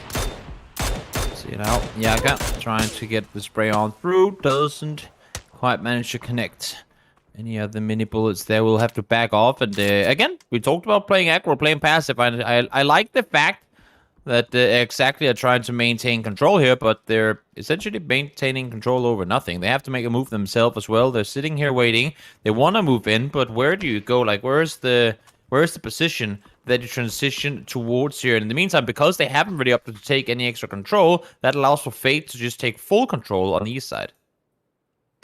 Yakashi now seems to have his position known by We Are Not Toxic as Nade comes out over the top. Danku just waiting. Yakashi now being pinned down. Danku gonna try and make the most out of it. Sneaking up, knows where the player is, spots him out, and there's the spray that we were waiting for. We Are Not Toxic, second kill of the game. Can they make it a third by confirming it? It's looking pretty likely as the flashbangs come over the top. They think there's a player close, but instead, Brain is all the way over in the compound as now the mayhem starts to kick off. Everyone going to be forced to make crashing. Stuckers taken 2 casualties as they move their way through NL down to just 1 player themselves. Hoshi Noobs do go down in 14th, followed quickly by Hopes the Future as everyone seems to start falling over on this shift. Yeah, tough rotation to make. Manure was going to be a difficult one as well. Manure was probably going to be the north side of the circle. That was going to be the melting pot, and it still is. We have plenty of players up there, and it's only getting worse now that the southern side is starting to fight as well. Golden Gunners look to try and make the most out of their position. They spot Luke V down behind the smoke, but it doesn't look like Darth is quite able to connect onto any of those shots, so he just spams through and hopes for the best. Maybe Clemson would be a bit of a better hope. Rottis, though, now knows that Stuckers are going to be making a push, so he calls this out to his team. Unfortunately, he isn't able to land that bolt shot. Can he land the second? Not looking like it. Two-head Shakur is going to be knocked. Can they confirm the shot? Still not. Rottis struggling with this bolt right now. The Molotov might be a whole lot more effective, though, as it lands dead on the vehicle. Two-head will be getting flushed out, which leaves 3 Stuckers players left up in a pretty tricky position. Show me prone in the dip ahead of them, so if they tried to go for a flank away from Golden Gunners, they could end up getting ratted out. You know, Aruna, they're trying to just stay alive here. I mean, as long as everyone else is fighting, they should be alright. Wait and see next circle if you can stay alive behind here. But I mean, I like the fact that they're smoking off the vehicle. Not only, of course, does it grant them some extra cover, but it also hopefully keeps the vehicle's tires safe. Because as you see here, should this next circle go far down south, they will need that car. So now is the time for you to just get in there and get away. As now, well, this is a brutal shift, it's fair to say. 1 squad inside of the zone right now. Every other squad is going to have to try and figure out a way in, and it's just going to be a case of dips. I gotta feel like, though, the teams down on the south maybe have a bit of an advantage just because of the way that the hills form. They should be able to play the high ground and maybe look down some ridges. As Showmine looking out, opens up with the spray onto 1, but Boynius is immediately there to return the damage. Can he get the knock? Yes, he can. Almost finds a second to go with it, but unfortunately runs out of ammo. Toby, maybe those 2 bullets do make a difference. That's what I was saying. You gotta get the extra regardless of how confusing it may look. To us who've been used to seeing 40 being max, it's an impactful thing to have. Only 2 tires. Well, 2 bullets, 2 tires. You see, they both managed to make a difference. And now Fate actually getting pretty free real estate. There's a very good chance they're not going to be inside the next circle in that compound, but at least for now they can you know, get healed on up, kind of get reset, and put down a plan for what to do next. Fearless, hello? Yeah, I gotta say, I love the approach that Golden Gunners have taken here. They've been so proactive this zone, and now flanking all the way up to the south as well, realizing just how powerful that high ground can be to get involved onto TRP. They were able to take down 1, but it doesn't look like the second is going to be found just yet as the third body comes through. Stuckers more than happy to try and punish the team that took down one of their members earlier on. We Are Not Toxic also taking casualties as Danku falls, but Stuckers now looking to try and close the gap potentially. Yep. Here. There's a last with 22 bullets. Arrgh. My brain is not satisfied with this. Let's see. I mean, everyone's going to have to make their way on, and we really only at this point, it's such a difficult circle to play. You can see how open it is here. Every single time we try and make a move on forward, somebody will have an angle from making a shoot at you. Rafa tries to back off and get down to his teammates, instantly shut down. Speaking of shut down, look at you, okay, as they try to make themselves a crash. Vixen is just immediately there to punish. In the end, he will get taken down by Ballas, though, so really nicely done to stay in it, but UOK in trouble as well. Michael, equally so, as he just lays down prone behind his car, hoping for the best. He will spot the head out of one of those diamond players, but unfortunately not able to land it. Duffy moving in for support, but is his position really the best one to be playing right now? Does he really want to go right into the open and use only vehicles for cover?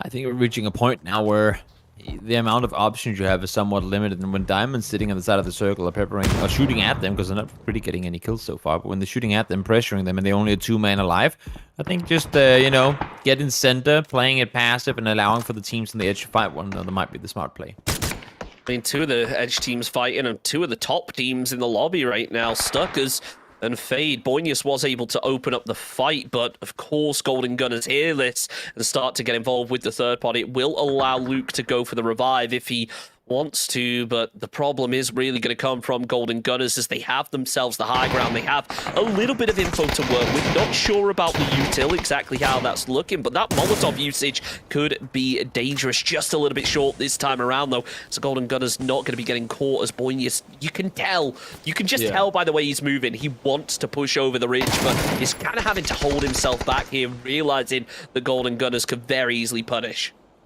One falls down. Darth able to find the knock. Important one. Second one comes through from Fearless as well. Solid hold here. Stuckers are in trouble. I thought they actually might be able to hold off here, but it's not really working the way they wanted to, as I say that. Shooters managed to find one. Items goes down. Finds the second one as well. It's actually Flank's Nate coming through and finding Fearless. The flush will come through the 14 bullets. Do you go for the quick reload now, or do you go for the peek until the last one? Just 40 HP left to work with as well.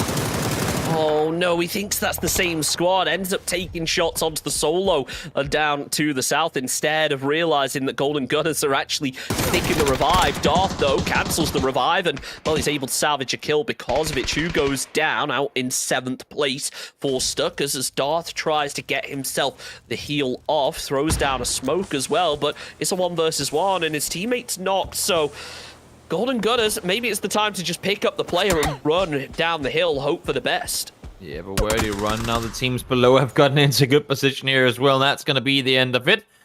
Darth goes for the alongside items, and out they fall in 6th place. Let's see in the meantime. Now Marcy tries to run on down. 10 kills so far for the team. They have lost 1, though. Lennox in trouble. Might be a rest opportunity, but with opponents that close to the compound, I don't think that's going to happen.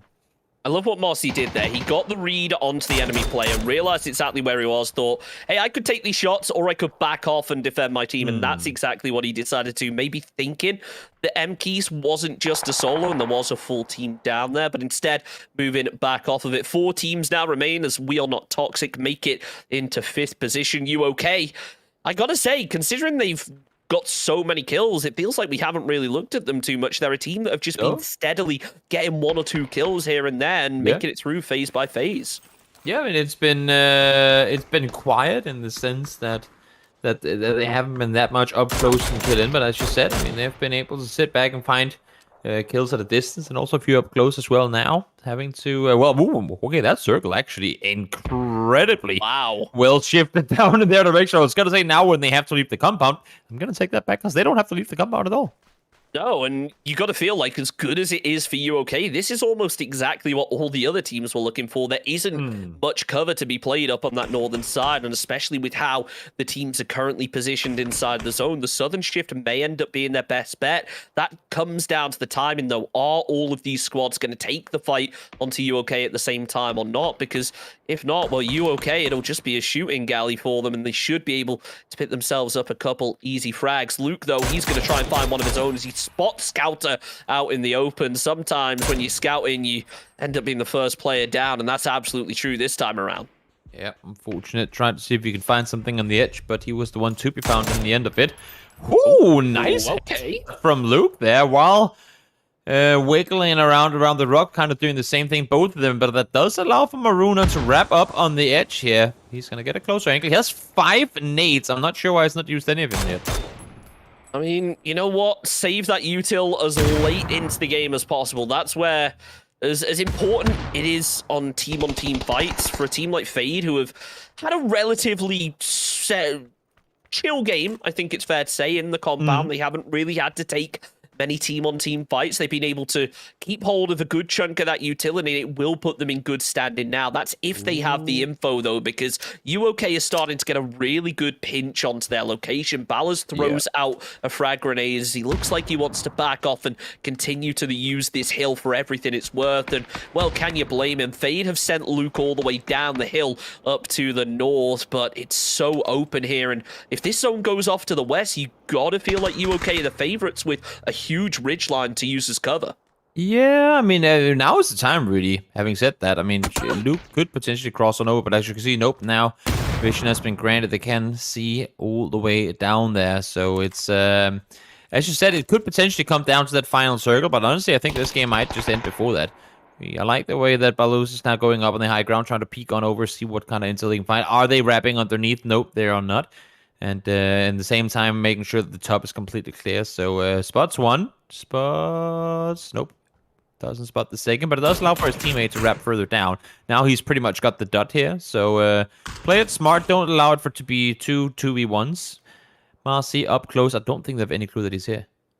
It feels like that could have been the game winner for UK there if he maybe called out, look, he's in the open, he's in the open. Marcy could have gone for the peak and eliminated Maruna, but instead opting to hold his nerve. Is it the right play? Well, we'll find out soon enough, I'm sure, when the engagement finally does kick off. But right now, it's just going to come down to Ballas playing for cover. If Ballas goes down, though, you got to think that Marcy is going to be in a really tricky position as he just plays slow. He hears the footsteps, but still Maruna not wanting to peek. Well, let's see here, Marcy sitting tight. At least for now. I mean, his main job is, Ballas' main job is to A, not die, and B, make a distraction. And then when they're looking the other way, and when he has to confirm they're looking the other way, that's when the booby trap gets triggered and explodes. So we'll see.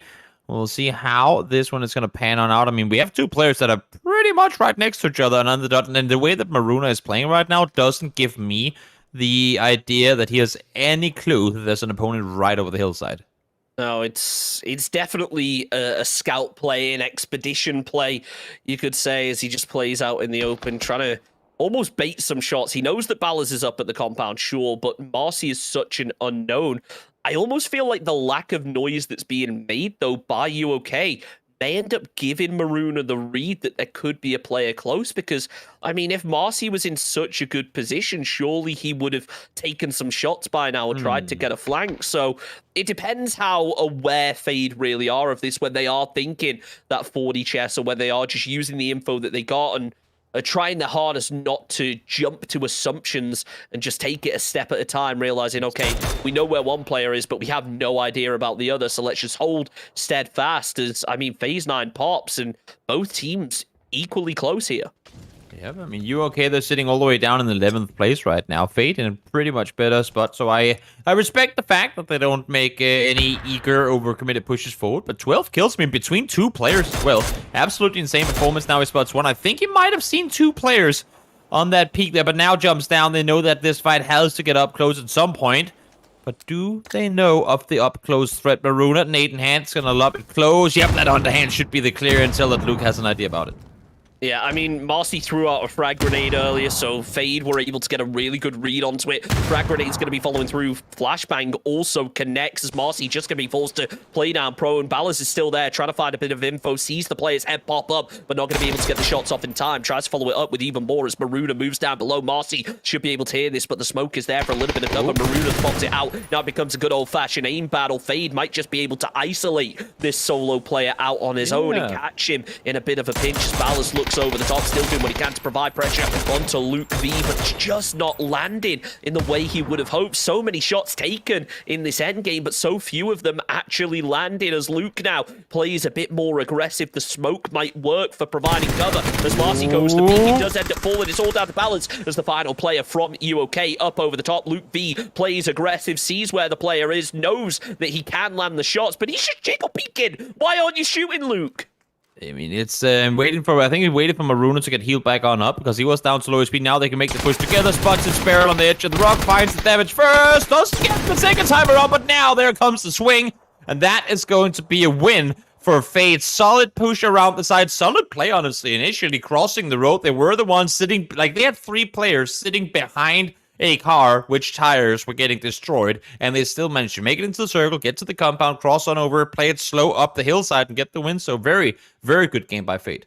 Yeah, really impressive from them. That's their second chicken dinner now, so that should cement them up in first place, taking over from Tattoo Honeys, and really well played there to actually cross that road, I should say, in a position, as you mentioned, that was very risky from one of those players who could have been up at that compound and very easily could have landed the shots. But I gotta say, it maybe was a bit of miscommunication on the part of UOK there. They knew the player was running out in the open, but Marcy opted to stay prone and hiding behind the ridge instead of popping up and shooting when he really had the chance to get what could have been a very free kill.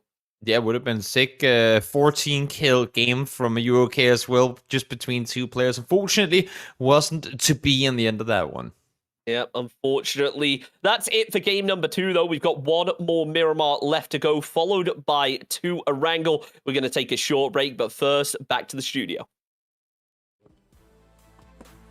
No.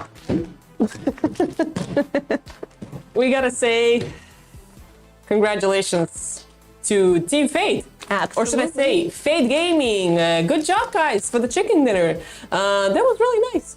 Actually, we saw some teams rise up. We saw other teams that were at the top of the leaderboard well, not rise up. They were eliminated pretty soon.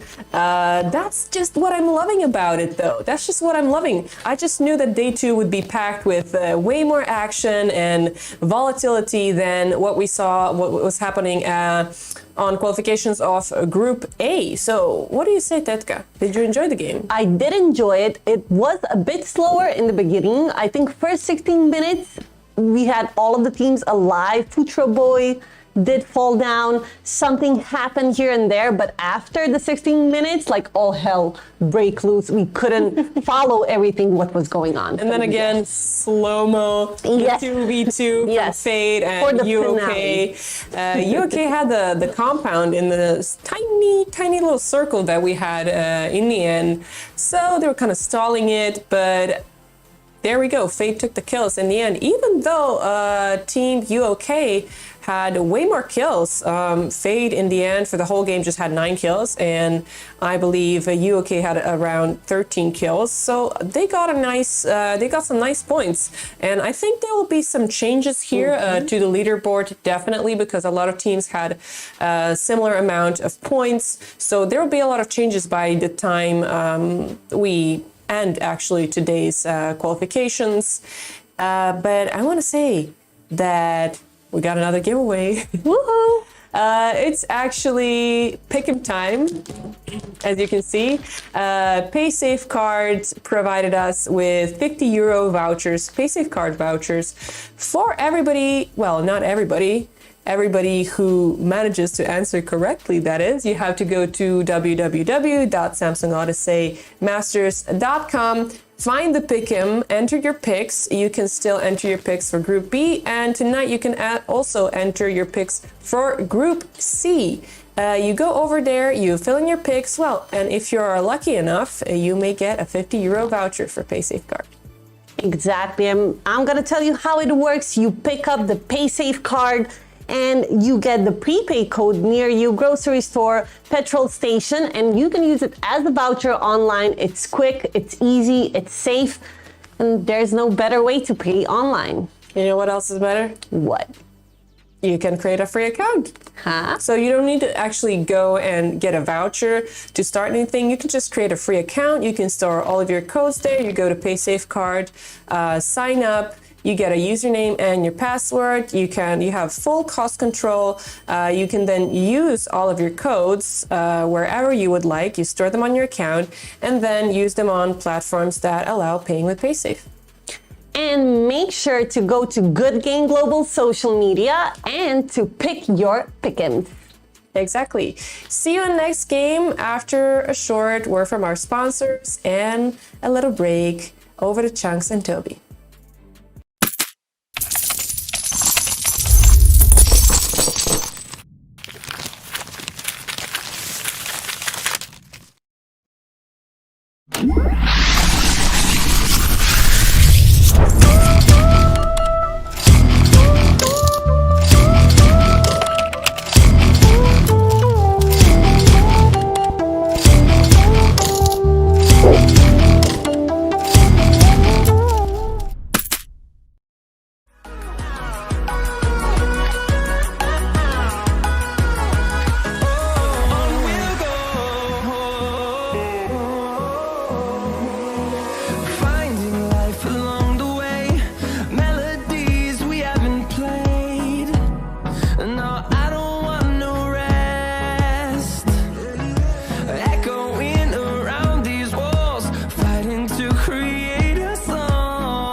last Miramar game of not only the evening, but also the group now, followed by 2 Orangles. It's going to be an exciting one, I'm sure, Toby. A lot of action the past few games with some continually rough circles, just what we come to expect from yesterday.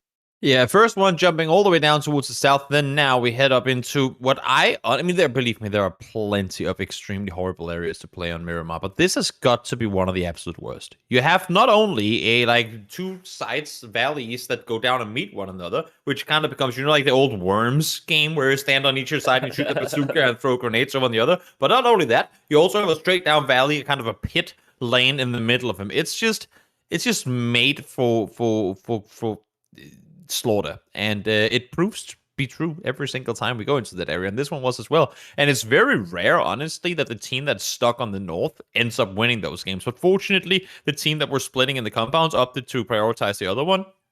And not only that, but they, smartly enough, scouted that, saw that they left, and went down instantly and took it, despite the fact having a US with just 2 tires in it. Yeah, I think that's the reason we call it the Valley of Death, isn't it? Because no matter what, when you get around that area, it's going to be a messy one, and a lot of players are going to suffer. Let's take a look over at the leaderboard, though, and see how things are looking after that match, because I'm sure there's going to be some serious changes after a big performance from UOK. I was kind of hoping, not gonna lie, to see UOK win that game, because then we would have had 13th place wins a game, and then 12th place instantly after. But still, regardless of not winning, UOK all the way up into 7th place now. It's a close race in the 30s and 40s on the 7th down through 9th place, but Fate actually, off of their wins, flying straight into 1st. I thought Tattoo had a big enough lead they would be able to maintain that, but 2 games later, nope, not the case. No, it's a close one, though. 2 points in it. I got to point out, though, we are not toxic. They were in, I believe, 6th place before this game after being in 13th place coming into it. They've really started to step things up tonight, and you saw them in the kill feed a lot. They got very close to the end game. I think they're a team that are definitely ones to watch tonight and seem to be on form. I like what I saw from them in both previous games. They like the way that they came over on the north side, took control. Dodik finds the double, and then they can back off of it afterwards. Very well done. And also now, I mean, they have only climbed 1 placement spot after this one, but there was such a big gap up to the top 5 before that they have now completely closed in. Yep, speaking of Fade, though, the team that won the last game, 2 players up in the top 5 in terms of kills, showing it's not all about the placement. You got to frag out as well, and well, that's the reason they're out in 1st. But still, Stuckers, look at that, 18 kills for one of their players. Very impressive. Bonia's up there with the damage roll. 3 players in the top 5 damage deal. That is not often you see. It's 2 teams. 2 teams in top 5 together. And Fate, despite being 1st place, ain't got a single player up here. Stuckers must use mini 14s. It's the only way to explain that kind of damage right there. Really impressive, but they're going to keep racking up that damage in our final Miramar of the evening. Here we are. Once again, Kovo's beautiful cinematic shots to kick things off. It just makes it so relaxing to start the game. Kind of reminds me of the old Super Mario game to Nintendo 64. I don't know if you're old enough to remember that game. No way. But were you even born then? I don't know. Probably not. Probably not. Either way, it reminds me of that game where the whole game as you start the campaign, it kind of starts off with you just panning up into the clouds. You know, it's very, as you said, very cinematic. Good job, Kovo. Good job. Good way to start it off. Nice and relaxing, but we know it's only going to last so long, I'm sure. Especially, I mean, is that power grid hot drop even a potential right now? Do the teams even try and stretch over there? It seems like Diamond are going to, but no, IP actually going down towards Puerto, so yeah, no real sign of a hot drop. But I will say, look, this is a similar playing path to what we got when we got that Puerto Paricio ending the other day, so it's a possibility. See now how are things gonna pan on out. Clemson and Fate currently 1st place team. As you said, they get 1 more shot here in Miramar to see how many more points they can accumulate. I feel like either there's never really in between. Whenever you win a game with a pretty good performance like we saw here, either you go out and you do the exact same thing again, or you go out and 16th place. Yep, 100%. It's either or. It's a curse, isn't it? And we've seen both. There's only been 1 team so far that's been able to pick up 2 chicken dinners in a row. Every other team that's got themselves a win in this group has pretty much immediately gone out in probably the bottom 3 of each match. So it's definitely a curse. Let's see. Team exactly. So far, not the best tournament for them. And to make matters worse, Bosnian Tiggleton has disconnected. So things couldn't really get a whole lot worse. In the meantime, Diamond has just lost a player to a run over, followed by punching to death. That's suboptimal, to say the least. Fights for vehicles commenced, and there you go. That's the penalty for trying to steal a car. Yeah, not great. I think it's fair to say for Diamond, they tried their best to stretch, and this is why I was questioning whether that power grid hot drop was even going to happen, because it's so hard to even stretch to power grid from that plane path. But it turns out, well, one of the teams is going to go there, and the other one is going to just be off on their own. I can't help but notice, though, this zone almost identical to last match. Do you think these teams are actually going to be able to adapt from what they've learned? Oh, look, Bosnian Tiggleton's back. I just realized he's moving in Oasis. Welcome back, buddy. Welcome back. Now go get yourself a billion kills, because you're going to need them, because you guys do not have a whole lot of them so far. It's really been rough for them, not going to lie. It's rare that I see a team struggle. It's not that I want to, make a big deal of it. It's just rare that I see a team struggle to find kills that bad. But then again, I mean, this obviously is not the very, very top of performance levels, but then we have a team like Heroic, who I think I saw a tweet from T-Bone today, who said he fired one bullet on a whole day of games. Look, I've tried playing in scrims before, and that's pretty much how I felt. Sometimes you get popped out of a car in your first rotation, or you get into a fight and you get shot in the back, and you never get to actually fire a bullet. And maybe it's just been excessively unfortunate situations or circumstances for these guys, and exactly. But regardless of that, 3 games to go out and perform. We've seen 2 teams now jump from the bottom of the leaderboard straight into top 8 off of just 1 or 2 good games. So it's not that it's not possible. It's just the more time that goes where you don't find points, the more difficult things are going to get. Trying to figure out if it even is possible for them right now. They've currently got 5 points. It's top 7, right? It's top 7 and the best 8th place team, but that's an average right now. A comeback story. Right now, we're probably looking at them having to break 50 points, which means they would need to average somewhere around 17, 18 points. And that's now. You got to bear in mind that they need to average 18 points now in order to get 50 plus total. They must need to average like what? I think it's 17, 18 points. Kills a game? Yeah, that's depending on the placement points, obviously, but yeah, they need to start off by getting these 4 kills and not take any casualties. And right now, it's not looking that's the way it's gonna go. Does manage to get inside, fortunately, but headshot confirmed on the top. Yeah, Cash didn't even seem like he knew where he was getting shot from.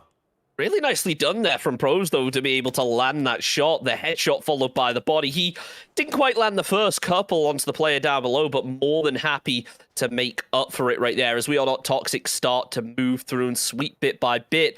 Got to bear in mind that Bosnian Tiggleton, all the way up in Oasis, is going to be no help in this fight. So it is a clean 3 versus 4, and if they can confirm the flush, which granted isn't looking likely right now, it will just be down to 2 versus 4. But the question is, do We Are Not Toxic realize there are only 3 players here? Because they could start second guessing themselves if they're checking for angles, playing like there are 2 players when it is just one solo sitting in a corner waiting.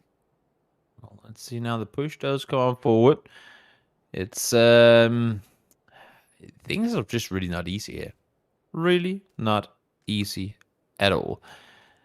Fortunately, they do manage to get back on their feet. I'm looking at the map here and trying to see, is there a teammate on the way? Nope, Busted is still in Oasis. Doesn't seem like he's in a hurry to get reunited with his teammates right now.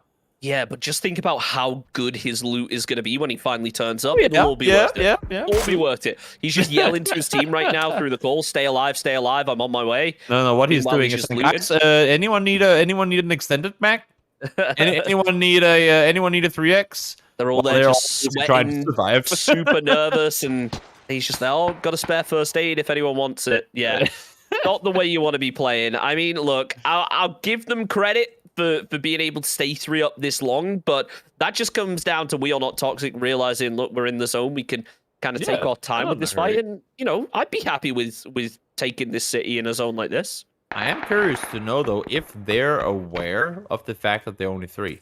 obviously them hot dropping one another would have counted parachutes, don't but think maybe they that's them. Maybe that's them going, no, because had they known, I would assume that they would have made an aggressive play earlier, but they don't. I think that they're just making the assumption that there's 4 players dropping down there. So we'll see. Exile, though, they can't be making any assumptions. They are just taking shots left, right, and center and having pretty good success in terms of landing them. The spray comes out with the 3x at the last possible second. The headshot actually lands there onto Bendy. Nicely done. As now, Exile will be catching a bit of fire from range. Rafa is going to do what he can to try and get back into the compound as Marcy is there watching. Neither team has had a player flushed out yet, but obviously UK having a player knocked is not ideal. Now that Ballas, his position is given away, you got to think that the chance of the revive is just got a whole lot slimmer. Let's see now, Lennox trying to hold off. It's a pretty solid angle for X. Oh, the timing! This is how I die, or at least that's how I say I die all the time in this game. You sit tight, you hold an angle for like 15 plus seconds. The split second you look the other direction, you get shot in the back. It's just typical timing, isn't it? It's just PUBG. Unfortunate. Oh, well. Anyway, are you okay? Really not okay right now, but at least they'll keep 2 players alive as they try to get themselves over to safety up to the north. Bendy going to be getting flushed out. Surely he can't land any of these shots. It would be so impressive to see it, but no. 1 bullet left in the gun. Goes the reload and maybe assumes that they were going into the compound, but instead they go all the way up north, and they're going for a wide rotate into the zone now. Yep, all the way around. There you go. Not exactly a bad strategy. I mean, there's plenty of space coming in, but if we see what we saw last game with these circles just going further and further down on the southern side, wouldn't want to be the team stuck on the north. No, I wouldn't want to be Fade right now either, because sure, they're in a high ground position, but there's so much potential that they have to rotate in through a very rocky area that we are familiar with after last game's ending. So they will struggle a little, but they're happy rotating right now as Diamond down in the compound. They know where the team are. There aren't really any solos playing split that can cause them problems. So Fade should, at least for now, have a relatively safe rotate. You do wonder come the late game. As you can see on the map there, everyone is just clustered into the same area. We are not toxic. Find themselves the opening knock, and this is not great for EX. No, it's looking tricky. They even get caught isolated, and we're not toxic, man. I like the way they're approaching this. They're not eager. They're not like full speed sprinting forward. I do know Dodik is a rather trigger-happy friend, so surprised to see him not aggressing more earlier. He does manage to find the first kill, though. Dodik doing Dodik things, and now, as they try to maneuver forward, you can see him, and they're just not taking any chances. They're holding angles. Now spotted. Ooh, nice headshot coming through. 1 bullet, 1 headshot. Sure, it didn't find the kill, but it was able to at least do some damage before getting knocked. Doxel up top now, going to do what he can to try and survive after... Yeah, I just noticed that as well. That was the team name, wasn't it? Yep. Yeah, okay. Well, I mean, they get a kill. Exactly. Now they just need 17 more points this game, and then we have 2 games left to play. Yeah, Where's Bosnian Tiggleton? I just realized. I'm trying to look on the map. Surely he's not on somewhere. the map. Did he disconnect again? Or else he is just in Oasis still. I mean, I don't think when we were on the players I could see him. I think he might have disconnected again. That's not great. Feels DC'd, man. It's just PUBG things. Yep. Oh, Hopefully it won't be the case for long.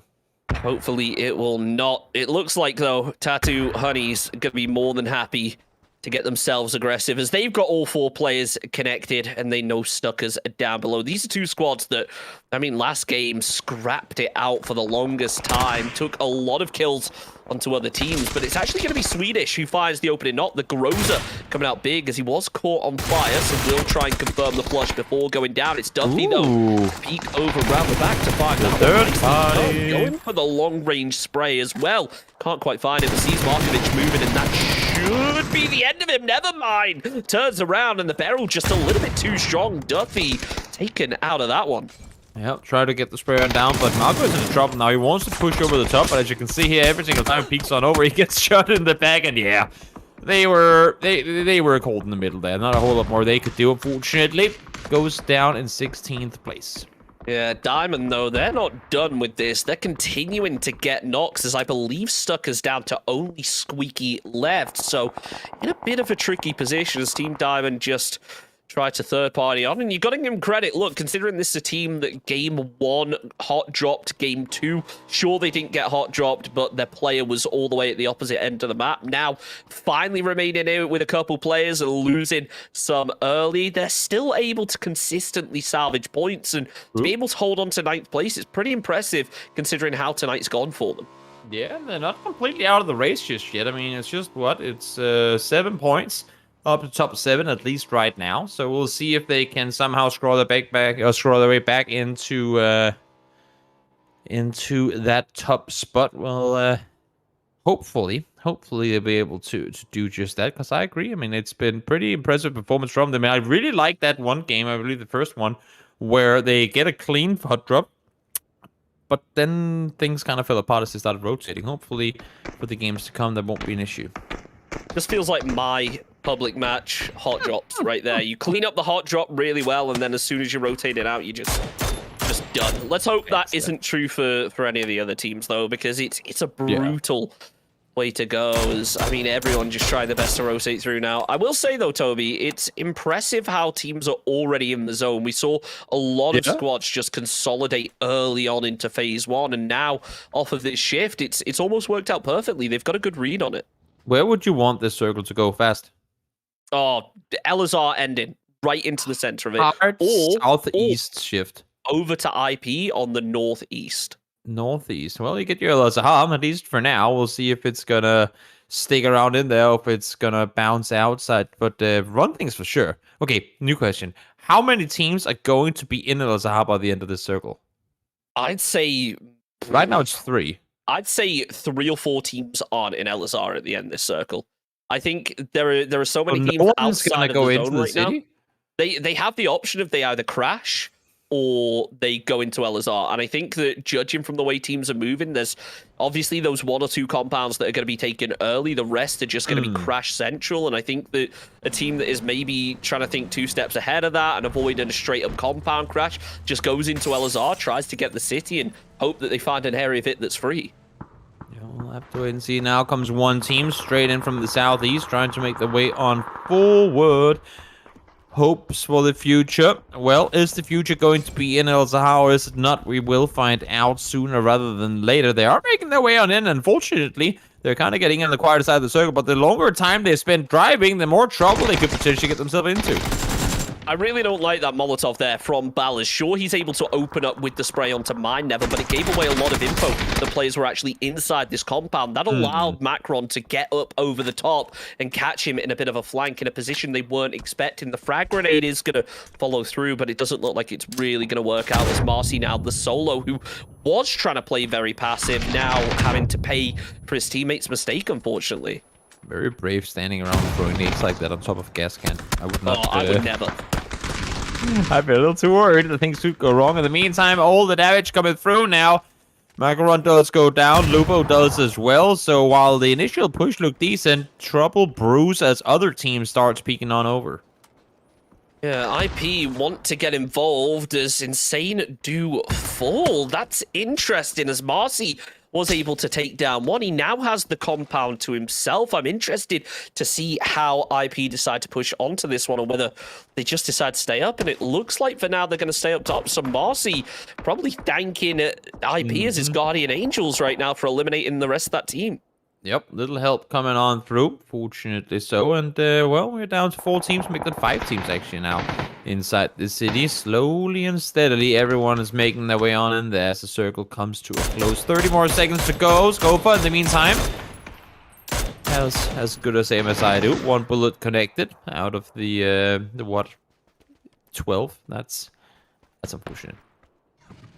Briggs is onto the bike and ready to make a move. As I mean, Diamond now, they've taken 2 casualties and gotten 3 kills out of it. And you don't want to be coming up against Tattoo Honeys with the way they've been performing. I knew that more teams were going to crash, and well, it's about time now. Scofa is going to lead the way through as Now, this gets a lot more interesting. It's not too likely now that it actually ends in LSR. So, do we see more teams crash, or do they just try and play up north and potentially take fights against a team like Exile and IP? The issue is, where the hell do you play up north? I mean, the teams that are there already have got everything under control, and you have a team out on the eastern side that can overlook pretty much everything. So Topok, I mean, if they want to, depending on how aggressive they go, they could prevent everyone from playing the hillside control. But we'll have to wait and see. It's gonna be a difficult one, that's for sure. It certainly will, as everyone tries to play it towards the city now. Squeaky is going to give away his position, gets the opening knock onto Fearless as Golden Gunners lose, I believe, what's half of their team. I believe they're only down to just a 2-man. Now, sorry, a 3-man. As Darth is still in it. Two-Head is going to be watching the angle. Nice little crossfire being set up here from Stuckers as they realize their position is known. I'm not sure how likely it is that Golden Gunners actually decide to push this, though, because they are just on the other side of the street, hunkering down, ready to hope for a hard shift down to the south. Well, circle. We'll start closing on in. 1 minute 44 till we know if we're headed straight into the city or not. In the meantime, current first place team trying to wrap around the north side. They are going to get seen and get shot at as well, as a matter of fact. The old school fools trying to see what they can find. Luke, arm in hand. It's insane to me how Fate keeps finding crates. I don't know if they're streaming and got streamer luck, but that's insane. They get crates every single game, I feel like. I've seen a couple players do that. Yesterday, I think we saw one team, I'm trying to remember who it was, pick up crates 3 games in a row. And at one point, they had an AWM and a Groza both on one player. So I mean, crate luck, it comes in waves, doesn't it? I can't remember the last time I just got gifted a crate, but it's a level of confidence as well. If you're holding a compound and a crate lands 100 meters away, are you really feeling confident enough to push out there as a solo to try and get yourself what could potentially be a gun you don't like? It's risk reward. How it always is. Oh my God, look at this. They're so up close. That's a good headshot connected. Very crucial information getting across. Unfortunately, old school fools can't quite find the knock. Luke in the meantime saying, you know what, I know we're kind of fighting in this compound, but let me just shoot in the other direction and get a knock. Yeah, but that does get pinned down by Duff, but it's Varuna who ultimately gets the opening knock onto Old School Fools immediately before being traded out. Journey is going to be out of it in the open as the zone starts to push through. You got to think this is going to be a tough res to try and get, and Fade, well, they're in an equally tough position after sending players into this compound. Now have to try and work their way out with Exile moving up over the back. Exile, this is just perfectly timed from them. Yeah, we'll see if they can execute it as well as they can time it. Old school fools.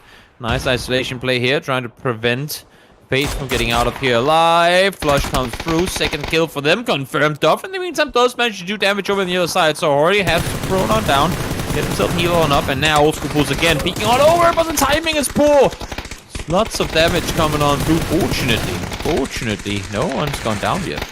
How is Clemson alive there? He just sprayed down 2 players while they were looking right at him, and neither of them were able to connect. In the end, it is going to be Hori that's able to find the job. Duff also going to be falling. Luke as the final player left up, but not for long as Fade do fall out in 14th position. But now, Exile with only a solo in this position, you got to think that he maybe wants to back off. Never mind, actually. Rafa is still up and in the fight. Vixen is looting, maybe going to try and get some frag grenades, and this could end up working out big here.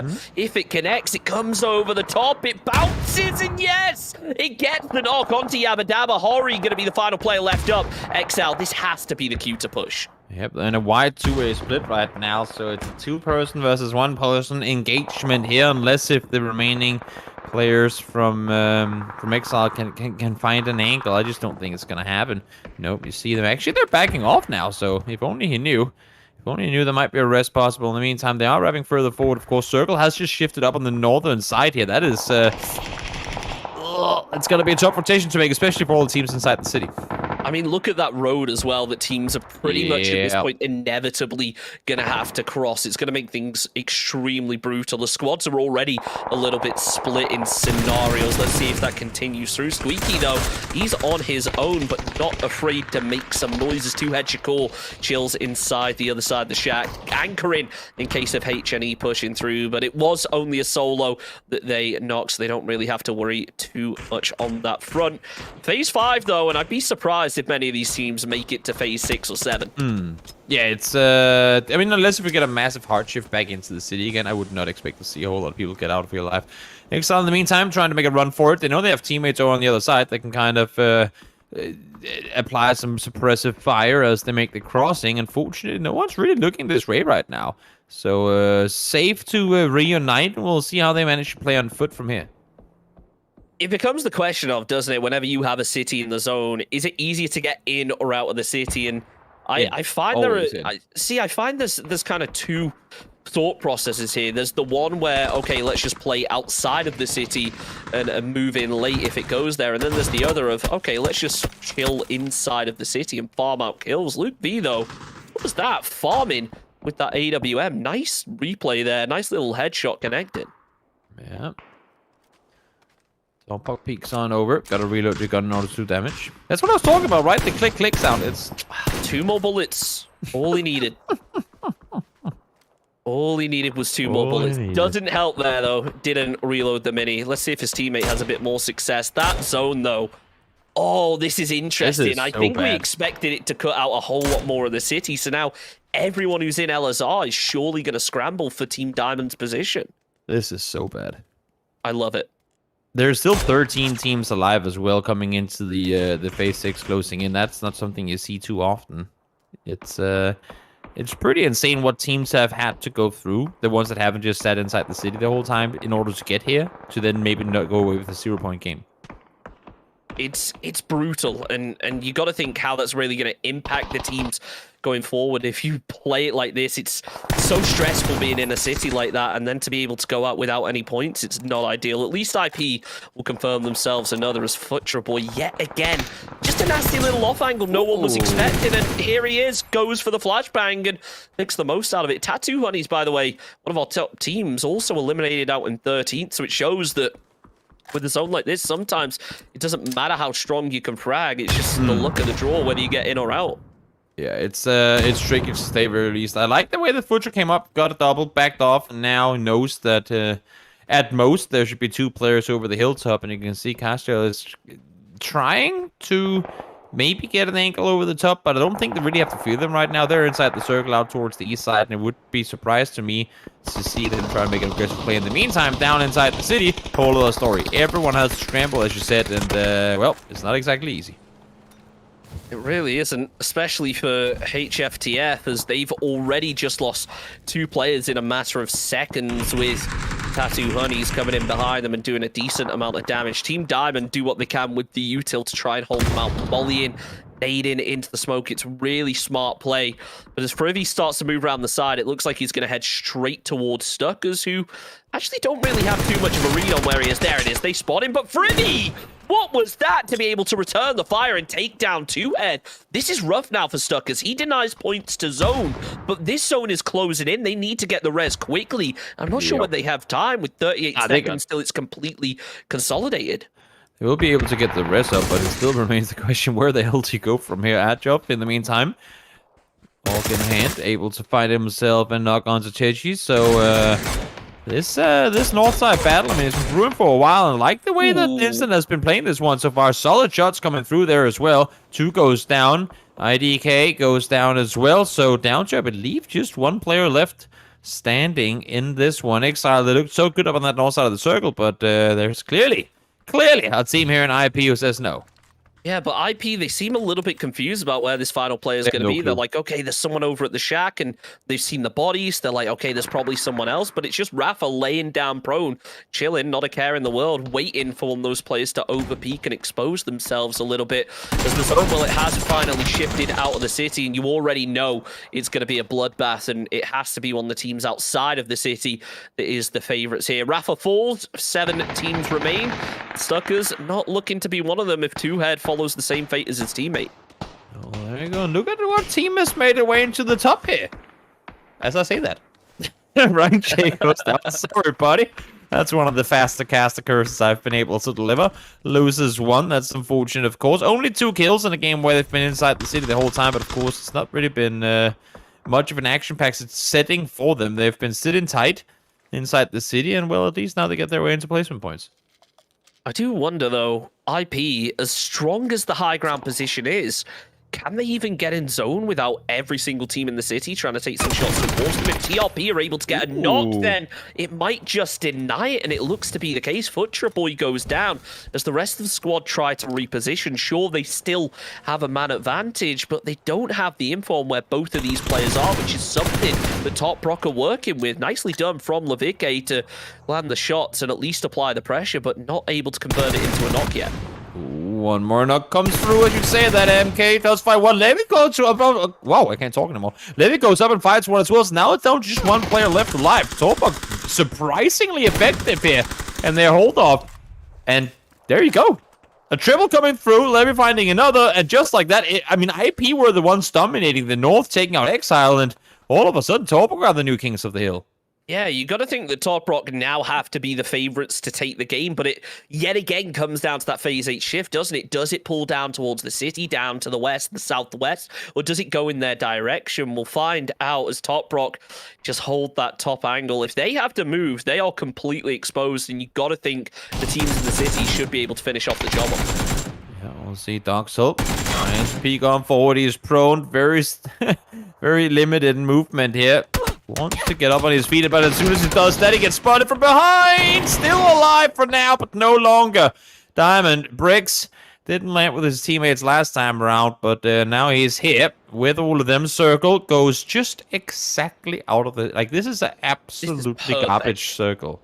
No, this is the perfect I guess it's a matter of how you look at it. Top Rock have to move, and so does everybody in the city. I think Edams is the only person who can actually continue to play his compound, so everyone now has to make a move. Top Rock obviously still have to be the favorites, but they yet again are on the faster side of the zone, which means that the teams in the city maybe can move a little bit slower and don't have to worry as much. Levique actually taken down extremely low there, going to be forced for the heal, as Iron Mate still watches out, knowing exactly where Diamond are.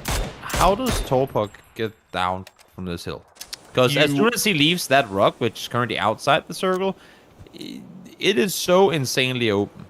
Like, it is you wait for the shots and you run. When you hear Diamond taking shots at Hossy Noobs right now, you just gut away, run down the hill and hope for the best. Throw some smokes down at the bottom so you got yourself a little bit of cover when you get there, but just run. Or hope that you can maybe find enough before you have to make the run.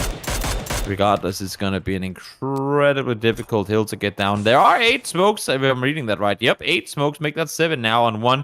Livik doesn't have a single, so maybe they should have counted up utility before they separated up on that hillside. It's not like they hadn't have time to do so. Damage does come through, though. It's a solo player, so that could be great info to get down. Maybe let the solo player do some damage for you, which it does.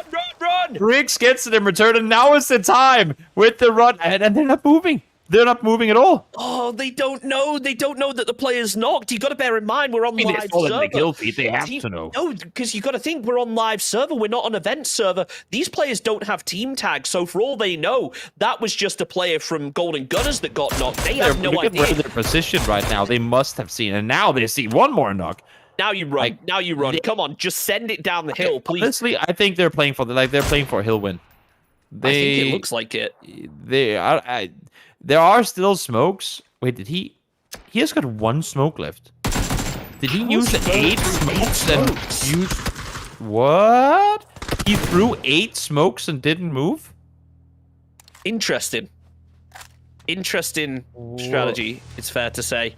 Scofa, though, this is bad for Diamond. Look, he's down 15 HP. Only 1 bullet leads to land. That's exactly what happens. It's all down to Edams as the final player left up. Gonna switch over to that MK. Oh, come on. Can he maybe salvage one and get himself that chicken dinner? It's going to be a rough one. Comes down to an aim battle. Iron Mate taken down with the headshot to 1 HP, but still just about remains in it. Levique, though, 0 bullets in reserve. He gave the smoke to Levique because Levique didn't have a single smoke before. Now he's got 5. Okay, this I see. That makes so much more sense. I was so confused for a second going, how the hell did he throw 8 smokes and not ever make a move? I like this smoke, though. Isolate the window, not allowing for him to peek on forward, and then keep I'm Mate there holding the angle. But it's not over yet. 0 kills so far for Golden Gunners. Is he going to find his first? Not with the spray. Need 2 more bullets in the gun, and that's going to be the kill confirmed. Torpok able to stand tall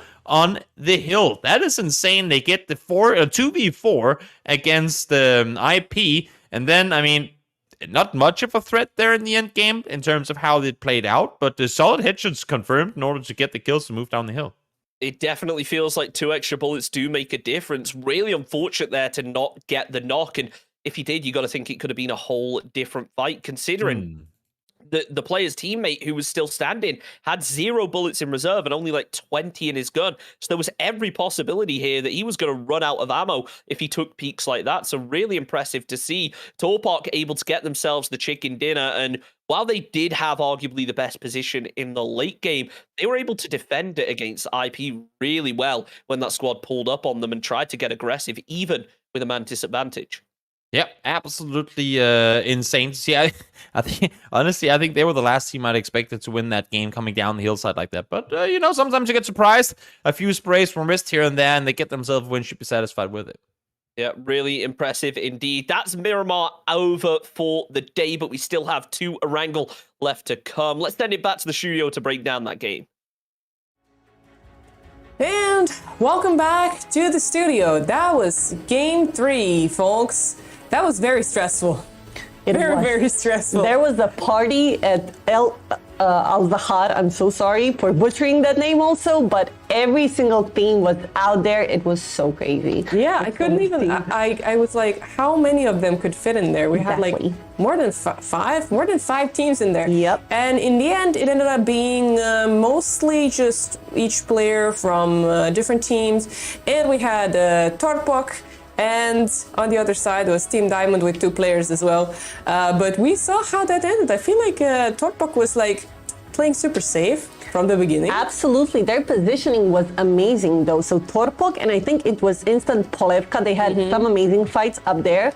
But they were holding that position and they were saying, nope, this is our chicken dinner. Absolutely. That was very surprising, if you ask me. And I'm gonna say it again. That's what I'm loving so much about Group B, because it's not it's not just so one-sided, if I can say it like that. Like we had during qualifiers for Group A, we had Snip just taking all those kills, Kryptova taking the chicken dinners. But here we have so many things going on and so many shifts, so much volatility on their leaderboard. But you know what else we have?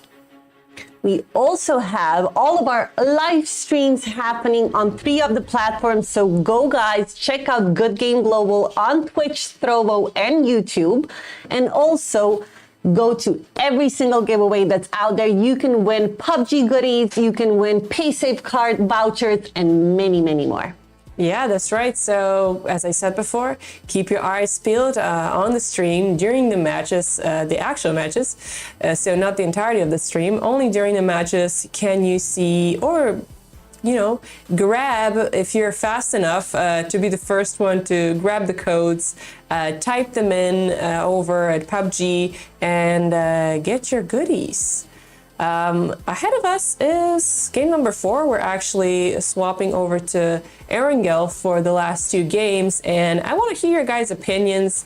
Everybody in the chat, we still have 2 games to go. We will see the standings and everything later, but I want your estimates. Who do you see in top 2? Who do you guys see as being on the first and second spot for Group B, going to the finals, meeting all the other amazing teams who were invited, 8 of them?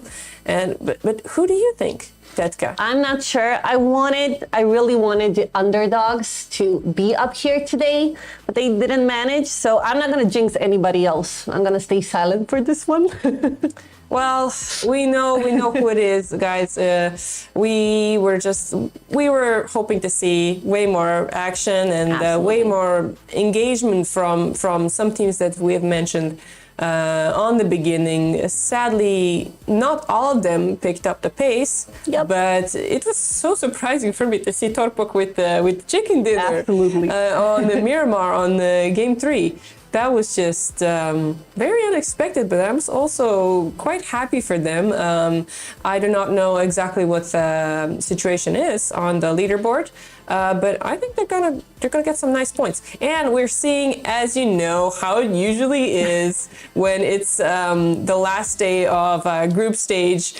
People are just, you think they're AFK. No, they're just standing there getting the points. Just like the player from Golden Gunners did up until the very end, put his team on position number 2. Yes. It was truly astounding to see that they had 0 kills for the entirety of the game. And he managed to just be there like a real OG till the very end, till Torpuk erased him. It was very stressful to watch, but hey, he got those points for his team, and that's what matters. So they can go into relegations and then later get a second chance at going to the finals. But yeah, going to game 4 after a short break and back to our casters, Chunks and Toby.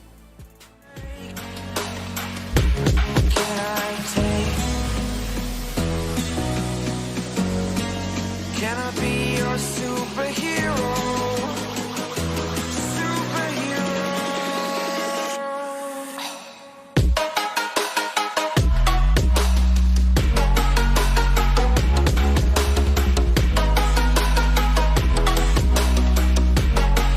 Can I be your superhero?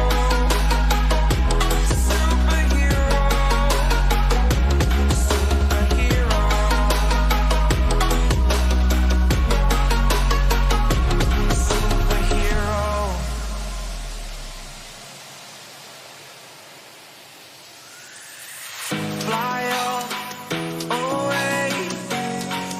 It's the first time of today.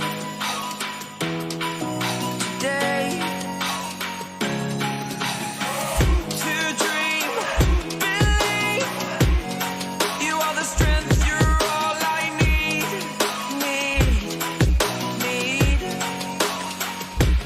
Oh, gonna give it a shot. Only one of me to shield you all from the enemy. You're a superhero. You're a superhero.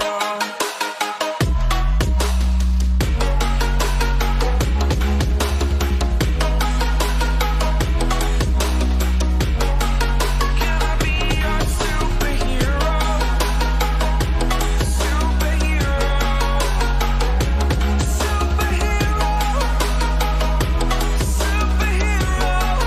Can I be your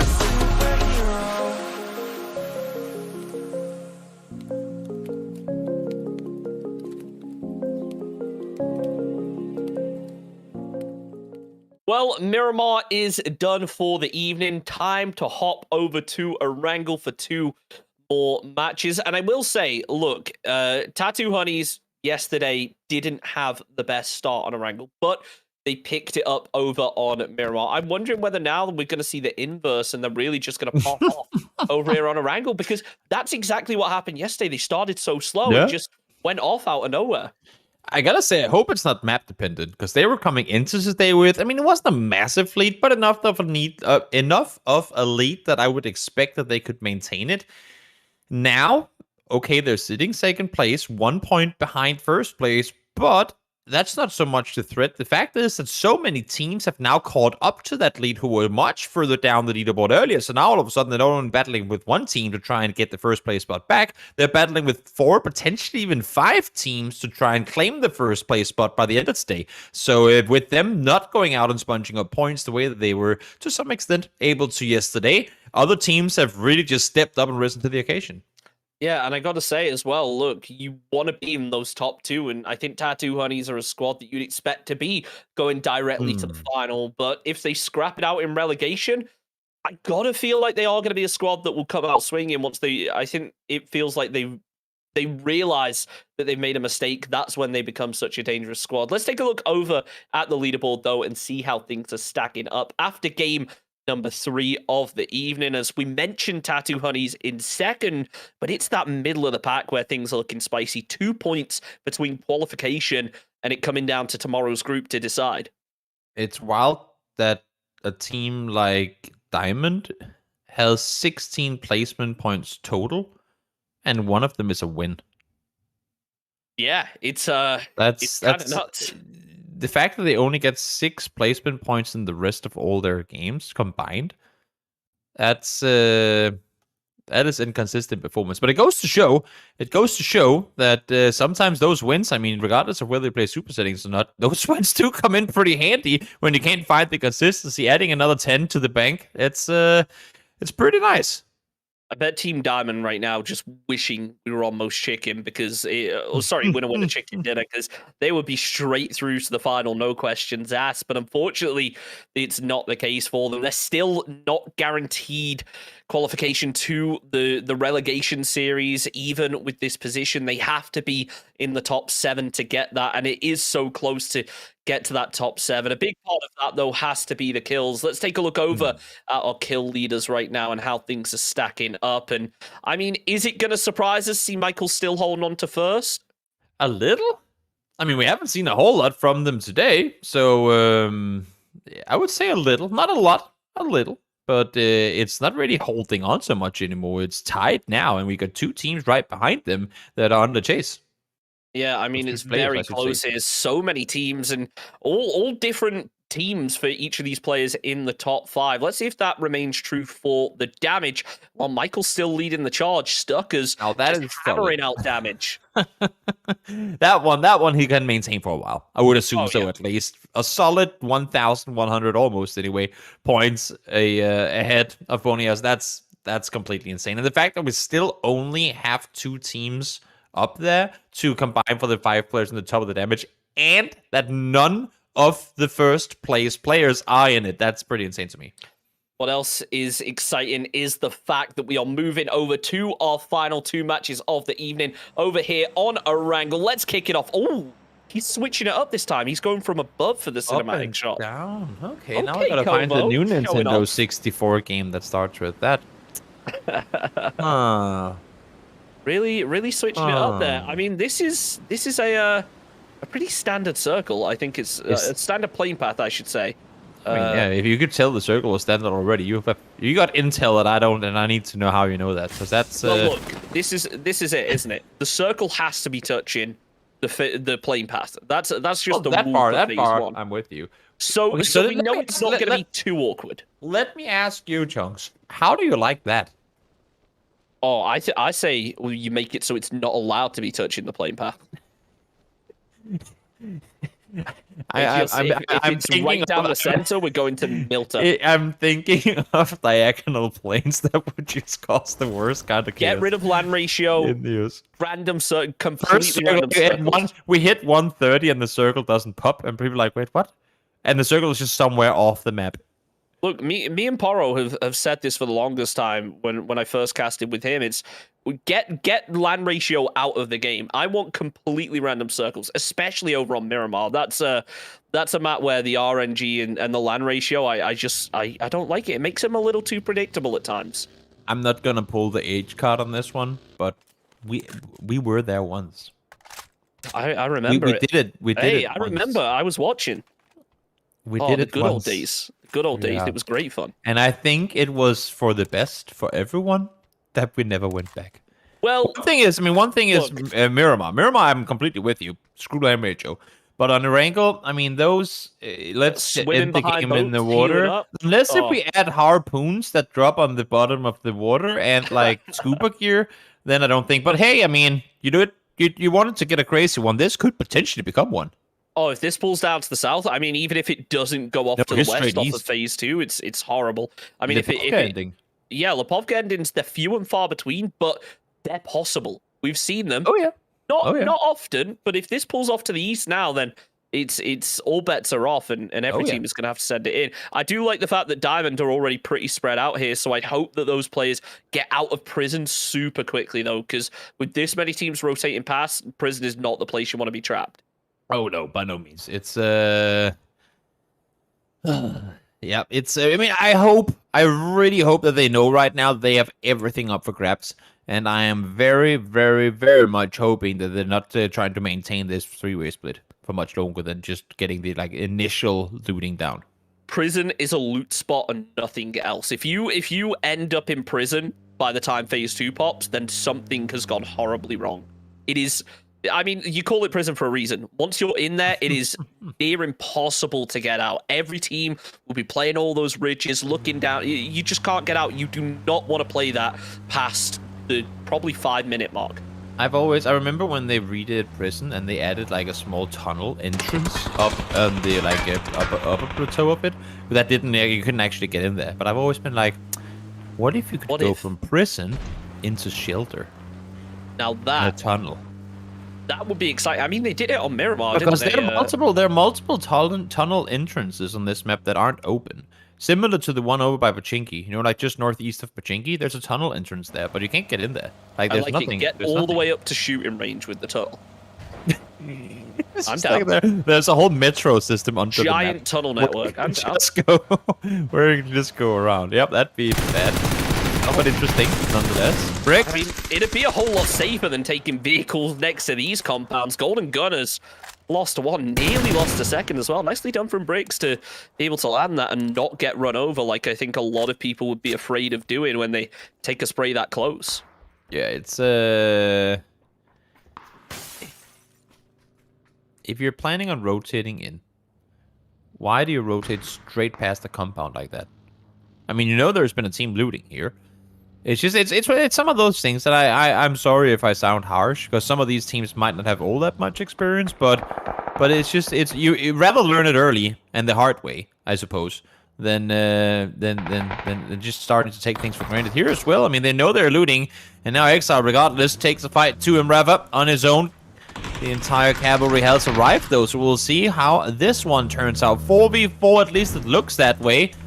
How does this one pan on out?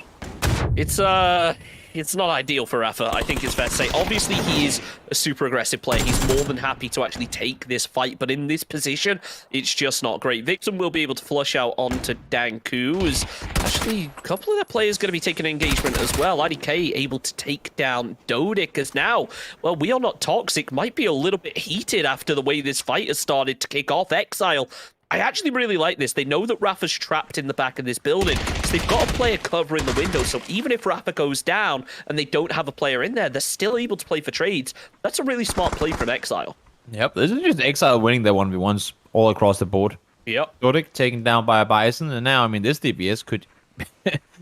We've seen crazy shotgun plays lately, and I don't feel like we ever see that, because that's what can happen when you go up against it. One shot to the chest. Could be a second one to follow if need be. Shot size doesn't connect. Now knows that he's up against more, but this gun can still go out and do damage at a distance even. Able to connect a headshot, but it's not going to be enough, and down goes Dank. Really unfortunate there not to find the kill. It felt like if both shots had hit, it would have been a different story. Pros, though, well, even as the solo for We Are Not Toxic is more than happy to get involved. They're in 6th place at the moment. They've salvaged 1 point out of the game, and any that Pros can grab is going to be a bonus. Double AR, you can tell he is so prepared for this close range fight. He does not want to be chilling up on the hill. He wants to get in here and frag out. Full speed, full commit. Let me get all the frags and 6x check out if as that well. tree This is doing confidence. all right. Yeah, well, we're about to see if that confidence is gonna be converted into maybe some kills as well. He's gonna sit tight, look into the tree, realize that yep, it is an oak. Glad to see it, and now potentially, I mean, I think it's just gonna wait until they start getting into the cast. That's the audible cue he's listening for.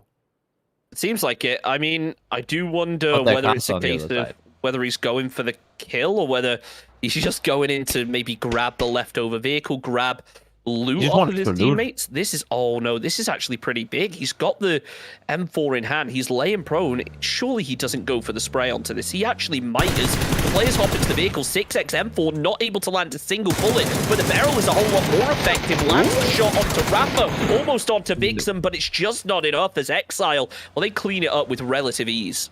Not gonna happen. Down he goes. Not a whole lot more to do on that one, unfortunately. And that's gonna be your first team out in one of the furthest away compounds from the circle. So there's that too. But I mean, look at the west of the zone. I think they're pretty safe in terms of getting in. Especially if this thing ends up pulling off to the west. Like, easily. Exile have a pretty open rotation in, which I'm very surprised with. I think most teams are judging off of the circles we've had and just going as far east as possible, knowing, well, it's probably going to be 60% water going into phase 2. Yeah, we'll have to wait and see if we're getting a chaos circle, if it's going to be an easy piece of lemon squeeze, center it up, and everyone's happy except for the viewers and the casters. Yeah, don't make it boring, please. If these players are pulling their hair out by the end of this game, then we know it's been an interesting night. Sometimes the players forget that they're only there because of us. You know? They're here for our enjoyment and nothing else. That's the only purpose. Thanks, clown. Who's the best? No. Thanks, clown. Yep, that's how it is. We're just tossing money at them and they are not like tips, and they have to perform. That's what it is. This is one big show. It's like watching, what do you call that? Wrestling, you know? All the kids. I like it. Did you, as a kid, we're completely sidetracking here while they're rotating. Did you, as a kid, think wrestling like WWE was real? Wait, it isn't? Damn it. I knew you were young, but I'm so sorry. I'm so sorry. Also, this guy's Santa Claus. Yeah. I mean, everyone did when they were a kid, right? Right? Yeah. When you're a kid, you're like, oh yeah, this guy just carries a snake around in a bag with him. That's standard. Yeah. Yeah. It's all good. I mean, you can really tell that the rotations are slow when we get this sidetracked, but I'm sure it's only a matter of time. Yeah, it makes it interesting, you know. It's all good. You know, we're adding a bit of spice to the broadcast, getting to touch on topics that we don't usually get to. It's all good. I wish we weren't on a delay. Chat could start feeding us questions for when we need to fill it. They still can. Just turn it into a Q&A. If you have any questions, any sidetrack questions that you want us to answer, ask now. And now the timer is 9. Okay, so at 19:55, one of us has to check and see if chat has given us any questions. When all of the teams are fighting in the end game, we're just going to be there. Pause. We got questions from chat to answer. Break. New circle in the meantime has popped, and well, you didn't get 60% water, but you got, I want to say, 45, maybe more like 40% water. So that's something. Circle could still go anywhere. Of course, one more shift to go until we go away from the water. And I was looking at the Smurfs in green there. I want to see them regroup, and now they do.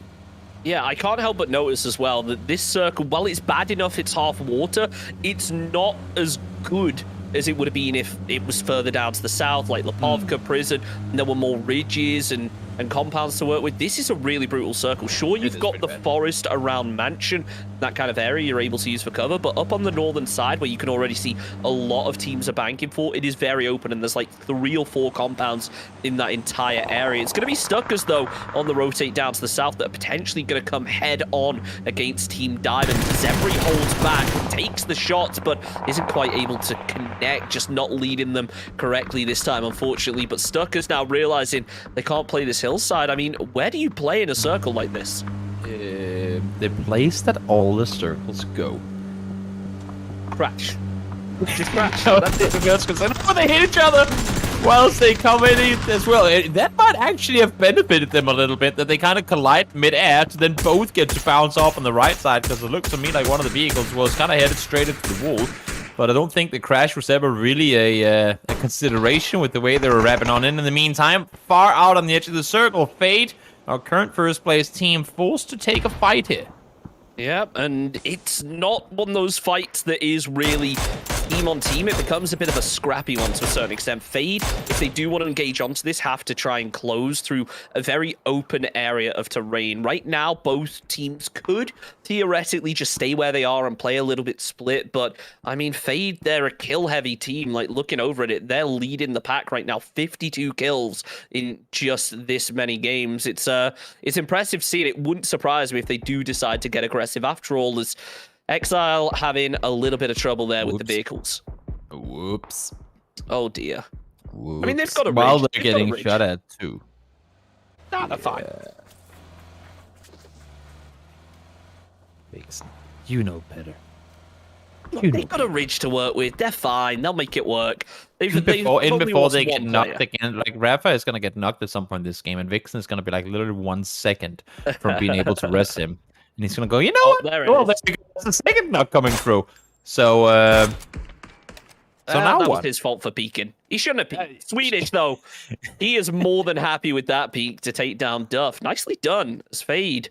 Now down to a 2-man. We may end up seeing NL actually push onto this. That's exactly it. Swedish actually picked up the shotgun. He's maybe a little bit late for it, but I respect the effort. Nade's going to be coming out here from NL as Mask is there to land it. But look at this. Clemson, the off angle works out to get a bit of damage, but not enough for the kill. Swedish are now going to be watching this. He has this player anchored to nothing. Maruna peeks up over the top. The player gets down behind the dip. That was a close one.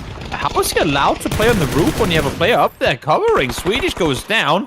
I thought they had him completely pinned down up on that rooftop, but Maruna able to just run around freely without taking any damage.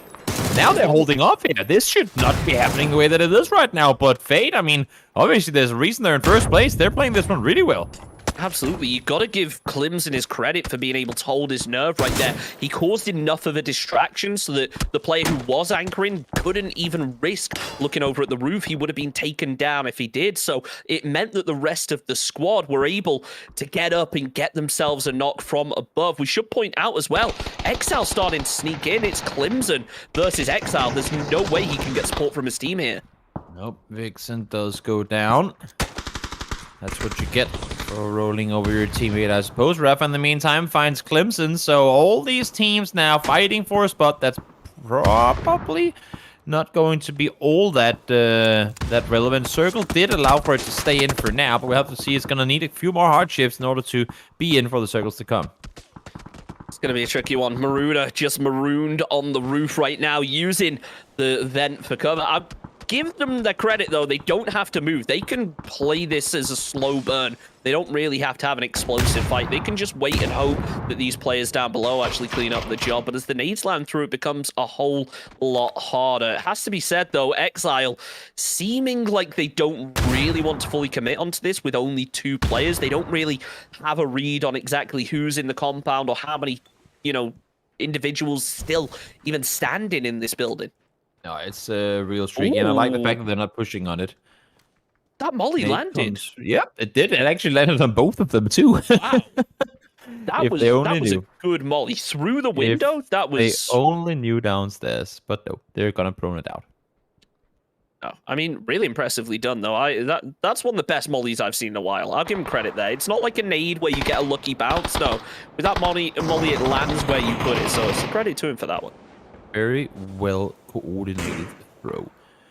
Monga trying to see if he can find something on the southern side of what is almost inside the circle. Team Diamond, of course, trying to get up the leaderboards. They have been struggling so far. We talked about their placement point situation last game. They have a win, so clearly they know what to do, but then they have 6 points in total on all their other games. And with the way things are going right now, yep, that's another 0-point placement game for Wood. Nicely done there by Tattoo Honeys, as Fade will be able to finish off Nummerlock. This could be the opening that Exile were looking for right now, as Maruna is up on the roof. All it's going to take is a couple nades, but Rafa not having the same success his teammate did in terms of landing them into the building. That's 2 in the row. He's bounced off the window, and it's fallen down below. The Molotov has a bit more success, but there's only so much you can do. Exile, just play for trades at this point. If you stick to Rule 1 of PUBG, which is something that a lot of teams have forgotten tonight, and play for trades, then surely you should be able to clean this up. Yeah, it's always so easy when you say it, right? But then you also have to be then you also have to aim. Just play for trades. I'm so good at doing the strategy stuff of things to do, and there you go. That's a 1v1. Let's make another 1v1 instead of going 2v1 to begin with. Just play for trades. If they played for trades, it wouldn't have happened. Look, Circle has popped, and these players have to get out of here quick. So Maruna, as much as he's trying his hardest just to survive, he needs to do it and get the kill quickly and then get out of here if he wants to stand a chance, because there's so many squads just blocking off his rotate. Every single position that he could potentially play is pretty much covered, so he's going to probably need to go for an extremely long rotate. That's a big flank, though. Onto Tej, he jumps off the roof and able to get the angle. That was beautifully done there from Maruna. Impressive play coming through. Of course, casualties did come in, but kills did come in too. So a decent salvage game. We'll see if he can convert it into something more. Circles gone east and everyone else trying to see if there's any real estate in the center.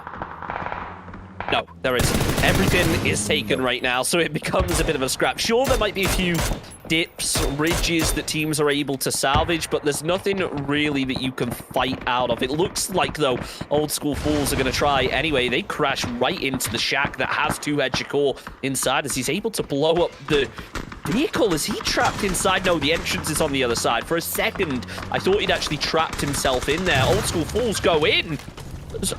What just happened? Drove into the vehicle explosion. Huh. I think he drove in, and then the car there exploded and exploded his car too. Huh. Huh. Unless his car was the one that was about to explode. I think it was that he couldn't get out of it in time, so all the cars exploded. Producer, we're going to need a replay on that one if we're able to. I need to figure out what the hell just happened there. But you know what? Hilarious. That's one way to do it. Confident True, send. Stucker's happy with it. And look, they keep two-head Shakur alive, and that's the goal at the end of the day. Team Exactly, though, their goal is to start racking up kills, and they finally get a knock. What? No, they have kills already. We can't do them that dirty. Yeah, we can't be they got that like rude to them. Yeah, we can't be that rude. They got it. They got it. There you go. That's the second knock as well. As long as Boston is with his team, they're actually able to go out and frack. 2 knocks coming through. 1 kill confirmed already. There are still players behind them. A little worried that they're running with the backs turned to what is still opponents alive. So maneuver in, of course, to the next circle. You don't have to go that far, though. But you gotta make sure not to get backstabbed here. It would really be unfortunate to take a casualty in a 4v1 where you are well aware that there's still one player coming in behind you. There you go. Easy. There it is. Easy. For Bastian, they have half the kills they have in the entire in this entire round so far, just off of these games. Yeah, they got 6 kills so far in total. They've just added like 50% onto that, rounding it up to 9. Really impressive to see. This circle, though, is just horrible. You can see so many teams down on the south just salvaging for cover and now going to force themselves to make their way into what really is... I mean, it's UOK and Stucker's compounds. Outside of that, I think it's pretty open terrain. We got a replay, not the one we were looking for, but we got it from Maruna's point of view. And beautifully done to be able to defend that roof there. Yep, solid hold up. Oh, we've hit 1955. I'm checking chat. Any questions? No Nothing one's coming asking through. us anything. Maybe next time. Toxic Next game, chat being chat. toxic. Give us So questions. rude. We tried. We gave you a chance. This was your platform to talk to us. And they don't like it. Mello didn't like that nade either. He's gonna fall down. In the meantime, it's gonna be a teammate. Wait, how did he win that? I'm not gonna lie. I've seen some interesting games today. It's been impressive, hasn't it? Some of the flicks that people are able to hit. It's There has been flicks and whiffs today. It's been a good combo of both, I feel like. That's what you want, though. You want those insane shots, and you want those shots where you'll be able to bully a player for them. Hovid Epstat, shoot! Shoot! You would have got yourself 2 kills, but no. He's actually going to end up letting the revive go through. Insane now, able to get it out, but Hovid Epstat does land the spray. He takes out Mind Never, followed by a second as well, and Borneo also goes down. It leaves Marlin as the final player left up. Rocco tries to come around the back, knows there's going to be a solo in here. Headshot, and finishes off the job. Insane out in 9th, narrowly missing out on those placement points. Unfortunate. And solid sprays coming through in the end there. Great flicks around. Look at this. Level 3 gear for Team Exactly. Good position to be in. Let's see if we can find some damage with that meatly 14 as well. Not gonna happen. You know what? Credit to him. This is a big game here for Team Exactly. True. If they can salvage this and get themselves a couple more placement points, they're going to definitely start making a move on that leaderboard and maybe kicking things into gear with very little time remaining. Top Rock, though, in a little bit of trouble, though. After getting 2 players knocked, they managed to get 1 back up. But if Golden Gunners decide to make a move out of their shack, they could very easily catch Torpok in a pinch between HFTF and themselves. Well, we'll have to see how things are gonna pan out here. Topok, I mean, they proved that they could play the hill game last game. They were really good at holding up, even with just 2 players alive. But now, of course, being a little pressured here, it's not looking easy. Smokes all over the place, and I'm surprised to see that Topok ain't really doing more to try and capitalize off of this, because they're hearing the commotion. Zone has popped, and, well, I think it would be an interesting one. The hillside's still in play, so Torpok don't really have to get aggressive. They could opt to play it slow and just move in with the ridge, but they're definitely playing for the kills anyway. I'm mate looking up, spots out Feast, but just one shot. The damage comes through. He backs off of it.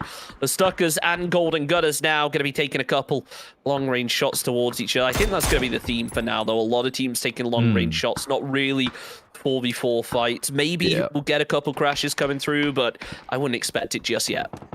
No, it's going to be when the guys in blue have to cross the road. Now, actually, they do. 2 players up on the north side crossing on over towards Bonias. And then on the other side, you can see all these smokes being thrown actually at the backside of the building because they don't want to play inside. Lennox tried to get a wraparound to get a good off angle. Bendy, in the meantime, up close. Can't find anyone. It's going to go down. Oh, Squeaky! They're holding off here. Stuck is saying no. This is huge from Stuckers to be able to fend a compound like this. Squeaky putting in work, but his teammate also doing it equally so. The nade, it almost lands, but it ends up only being able to flush out his own teammate. Down goes Boynius, and, well, a beautiful peek coming out. Ballers goes down. Only 7 teams remain, I should say. 18 players left in the fray, and it's only phase 6. It really just speaks as to how brutal this circle was. Serbian Tiggleton from Tattoo Honey's just laying prone, deciding not to go for the kill, but all it takes is the Bosnian Tiggleton to face in the wrong direction. Is it going to beat him 2 times in a row now? Surely not. Surely Bosnian Tiggleton's able to get this kill and make it even. It's the... Oh, no. No. Serbian once again. That's rough. Bosnian Tiggleton needs to step it up, clearly. As now Team Exactly are in trouble. That kill right there has really caused a big distraction. It's allowed Golden Gutters to start pushing up. Yakashi is the final player left as Boynius is doing what he can with a bit of a third party, but as the Molotov comes through and just a couple more bullets will find it. There it is. Darth gets the kill. Team Exactly out in 6. Look, they got themselves a couple points, a couple of kills to go with it, but their situation is a great example to me of what we talked about coming into today. You know, like daring, being aggressive, not having a fear that you're gonna miss a spray. Because they sit tight and literally hide behind their trees instead of taking some sort of mid control there, they allow for everyone else to push towards them, push into nade range. What is that bucket doing? I'm not sure. And take them down. Like, they literally just smother them on the edge of the circle. And then because people have gotten close to you, all of a sudden you miss a solo here, you miss a solo there, and you go down because of it. It seems like Circus now want to start getting aggressive. This is a squad that really haven't struggled with being hesitant as they see the players pushing over to the rock. The spray comes out. He takes down one. The other only on 1 HP, but the third party coming through from Darth. Crew tries to move down the hill, but unfortunately not going to happen as he will be getting flushed out as well. Nicely done from Golden Gunners to hold their strong position, but still try and make something out of it. Serbian Tiggleton, though, going to try and sneak up over the top onto Iron Mate, but unfortunately doesn't take the shots just yet. Just sneaking through behind. Maybe going to capitalize on this fight from Stuckers. I mean, depending on how well Tattoo plays this one and the end of it, Stuckers could easily actually jump up and take first place coming into the last game here. I mean, it's a possibility. At the end of the day, you're looking for the top 2, but if you can get into first going into the last game, all you really need to do is think, well, as long as we get a good few points in the last one, we're going straight to the final, which will make the journey so much easier. Serbian Tiggleton, though, easy shots for him as he lands the headshot, flushes it out. It leaves only Scouter left up, but he doesn't really have a threat from the backside. So Scouter can focus this fight as much as he wants. It looks like, though, he wants to focus on staying alive and staying for those placement points. The spray comes through, but it's just not happening. Tiggleton, really well disciplined. Yep. The Serbian at that, trying to see if he can wrap around down to pretty much no utility. Not sure of his numbers of flashbangs, but we'll see how he's planning on making the run on down. Golden Runners, you have to hit these. You lost last game because you missed shots. Can't do that twice in a row. Not saying that this is going to be a one game by any means, but you want to clear that backside. You do not allow for Serbian to even get a chance here. It's a rough one here for Serbian Tiggleton. He tries to make his way through. The third party coming in from Stuckers is going to make his journey a whole lot easier as he just about inside zone now. He could sneak into this and just chill for a bit. I don't think Golden Gunners would really have any idea. They're so preoccupied trying to defend from behind.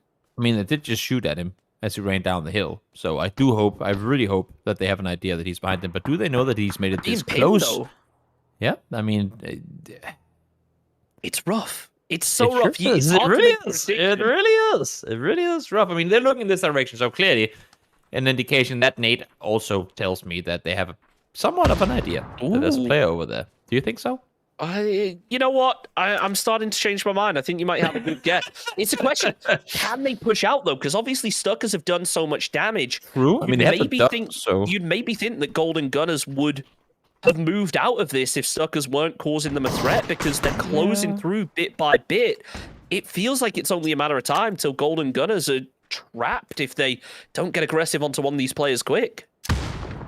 Oh, good Nate hitting both players. Unfortunately, not as much damage as Bonias would probably have wanted to. There are still 3 nades on the 2 as well. As I say, that he actually drops them on the ground, so no nades now onto it. Apparently, someone else is coming to pick them up, and we'll go up and throw them instead. Yeah, Or maybe he just didn't want to have nades.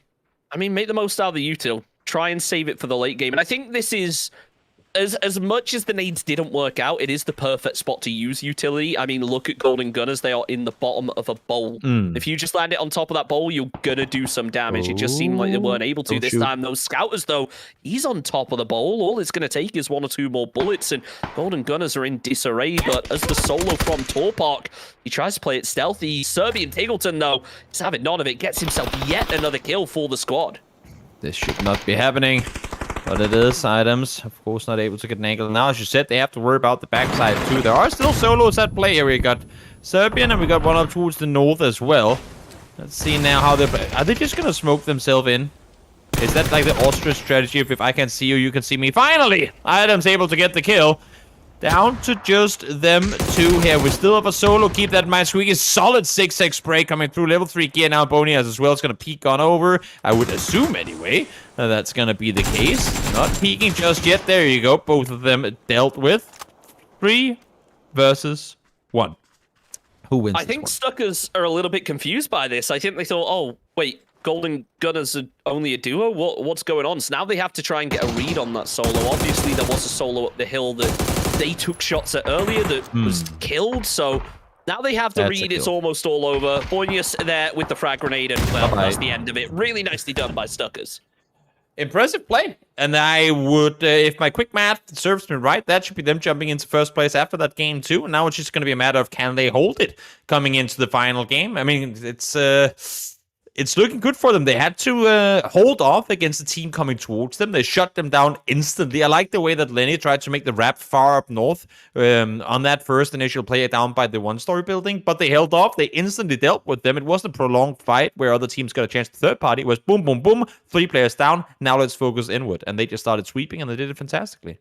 Yeah, I mean, credit to them as well. They've had a really impressive game tonight, and they're capitalizing on Tattoo Honey's misfortune, who, looking at the leaderboards, I mean, I haven't got the updated one after that game. We're in a bit of a precarious position. Sure, they're in second at the moment, which would confirm them at least to get to relegation, but if they start slipping and other teams stepping up, all it takes is a couple points from each team, and they're out of it. So Tattoo Honeys, they could have a major fall if this next game doesn't work out. Speaking of the next game, we're going to get into it in just a couple minutes, but before we do, let's head back to the studio to wrap up that match.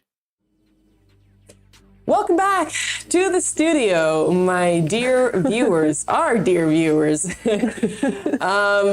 What a game, yet again. And we got some action back from Stuckers, which was really, really amazing to see. They had some really nice moves, really nice kills yesterday on day 1 of Qualifiers Group B, but they are back, and yet again there's Torpak right there being all safe, you know, having the high ground, getting those points, Golden Gunners as well. So how did you like the game, Tetra? I liked it. There are honorable mentions there too that I would really want to say. One is Maruna from FaZe. I think he held up amazingly. Good job there. They actually, so I gotta mention this, Fade actually deterred 2 attacks. They eliminated 2 teams. I'm not sure if it was Maruna who I think stayed last on the roof. yes, he was the last one. And the zone was pushing in, and 2 teams were pushing them.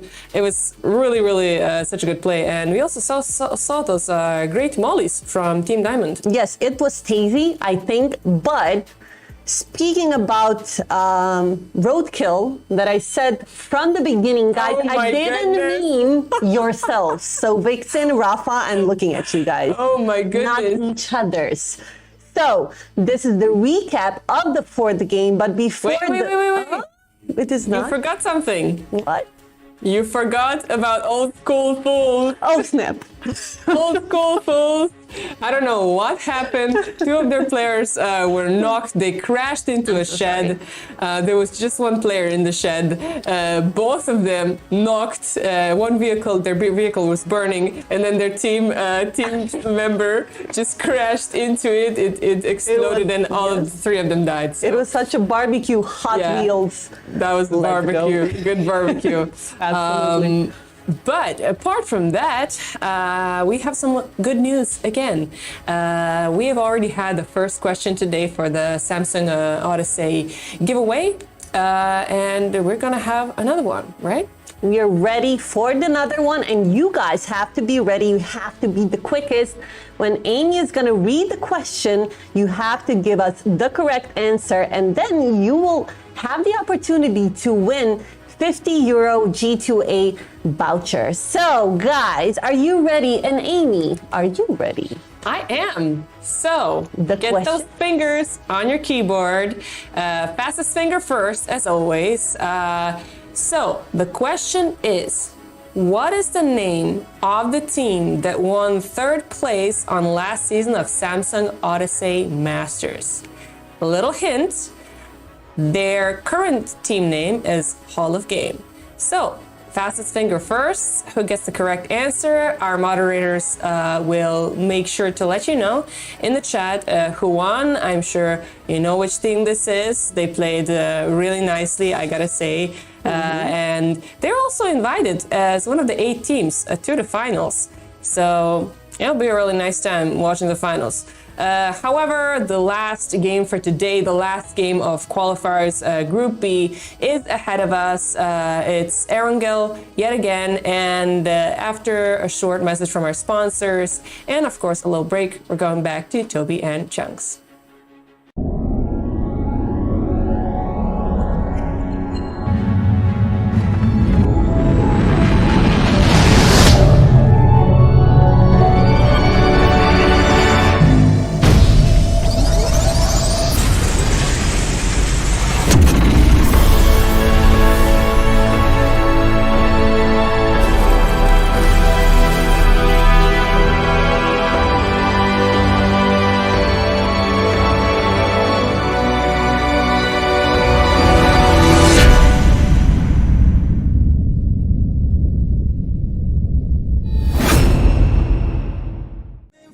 I just bought a new watch, time to make my wrist ring. The zero gravity keeps elevating me.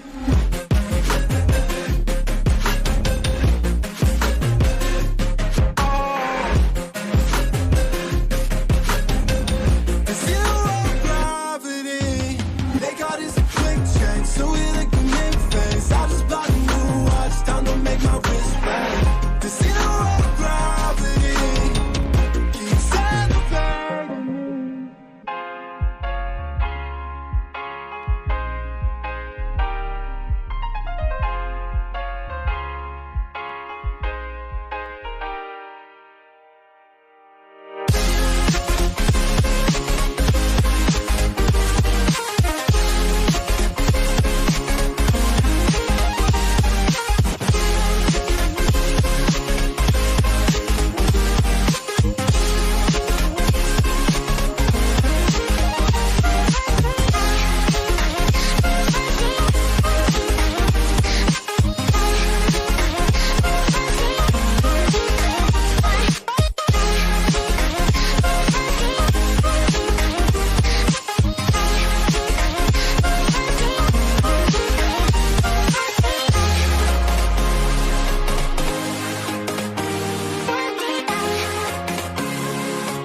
After a really impressive game, Stuckers have jumped all the way up to first. 4 points between them and second. They got to be feeling good about themselves going into our final game of the evening. Oh yeah, no doubt about it.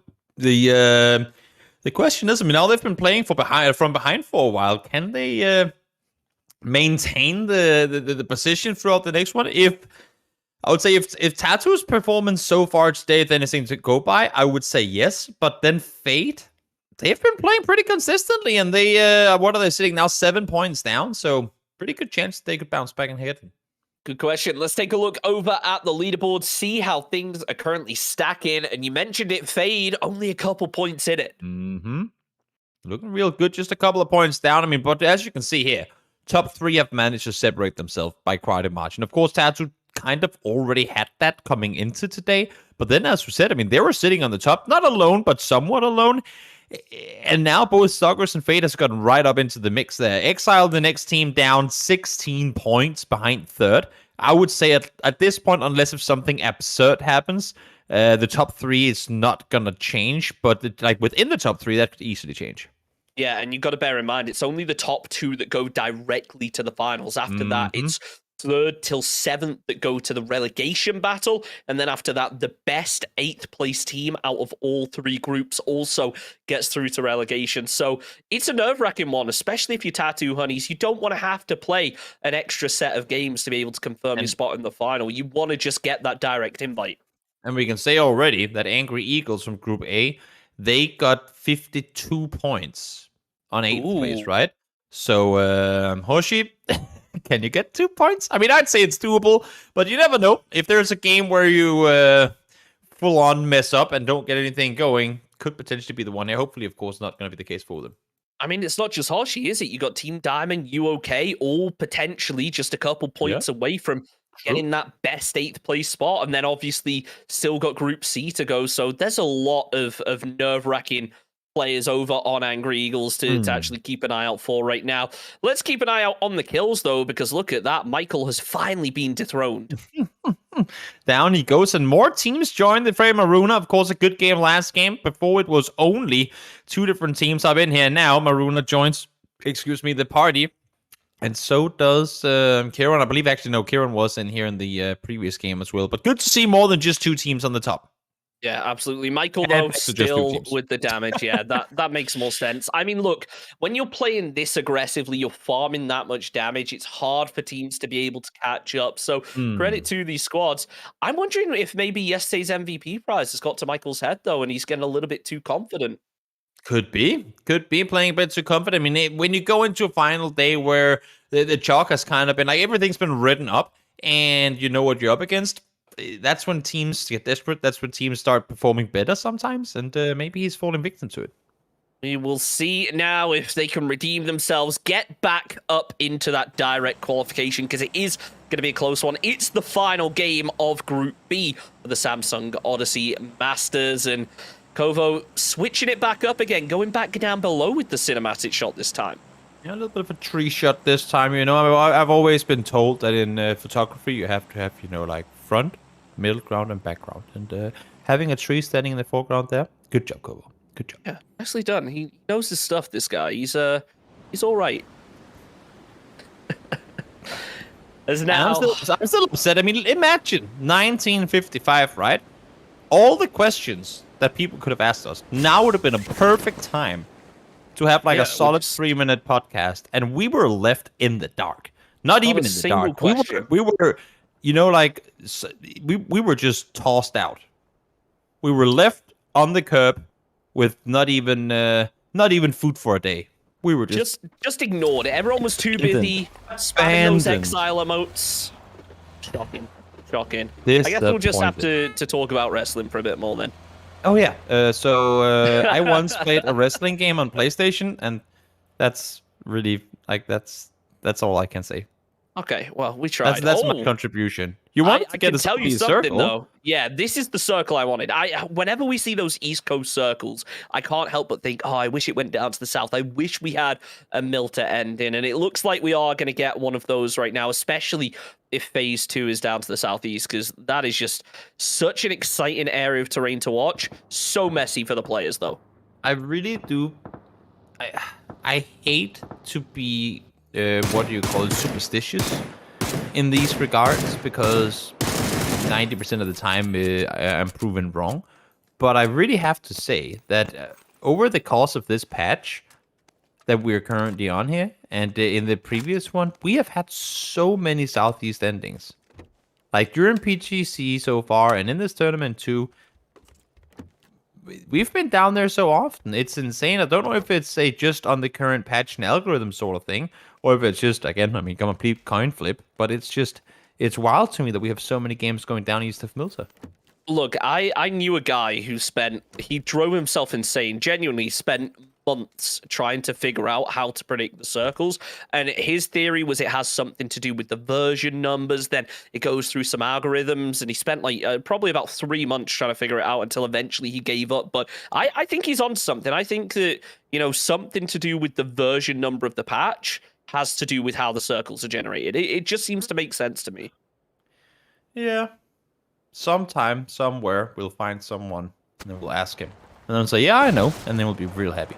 One day we'll meet the PUBG devs, and they'll give us the secret book, and then we'll just be analyzing all these circles, and like, oh, it's gonna go over here, and we'll just get it right 100% We'll just be right of the time. every single 100% time. of the time. We'll just be running the algorithm on our computers, just always correct. Yeah, that would be fun, wouldn't it? What if we already have it? What if we already have it, and we're just intentionally guessing the wrong circles? I mean, I did take 1 year. I did take like 1 year of actor school, so yeah. Never know. Pretty good. We might know pretty exactly where this is ending right now. Yeah. Just not telling you, chat, because you didn't want to ask any questions. Oh. That's what you get. I mean, yeah, I've always been told you gotta give some to get some. You know, it's you can't just ask for top quality entertainment that we brought here, that we're bringing you here, I should say, without giving something in return. So that's just how it is. It is what it is. Anyway, we are not toxic. They are going to be the first team to take shots. Only took them 4 minutes to start doing that, and here they go up towards a team that is just pulling away from it. Very exciting early game. They're just not in a hurry to take fights whatsoever. And the fact of the matter is, it is actually a pretty exciting early game, because we've got 3 teams that are fighting for 2 spots, and then further down the leaderboard, we've got a ton of teams fighting for only the other remaining 4. And a lot of those teams are already starting to make their transition on down into the circle here. Hoshi, of course, just outside of the equation right now on that 8th place spot. Want to try and see if they can make their way. And they technically only need 2 points, and they could even stay in 8th, and they would at least beat Group A's 8th place team. Yeah, I mean, I hope they're not banking on a 2-point game this game.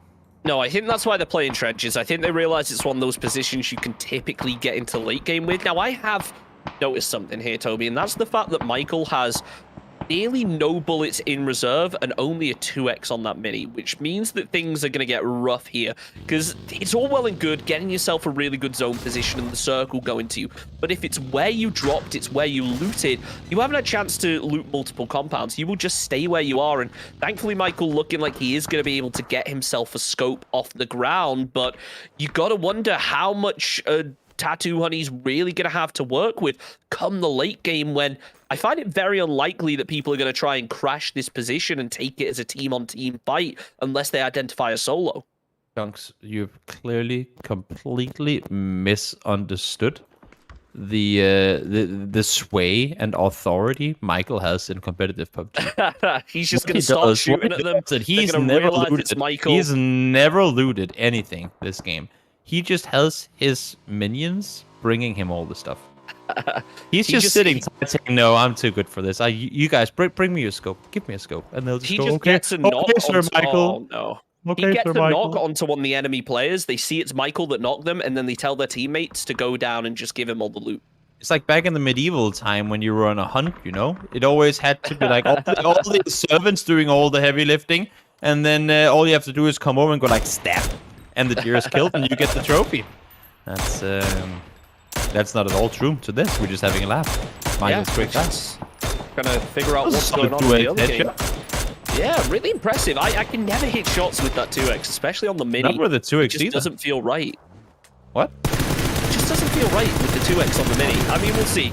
Look, in comes the crash now, as it looks like we finally are going to see a bit of action here. Team Diamond doing what they can to try and post up. Michael and Duffy working together to get themselves some knocks. Serbian Tingleton also finds one as the crash comes through. Bricks is there to flush it out. Only one player left up from IP now.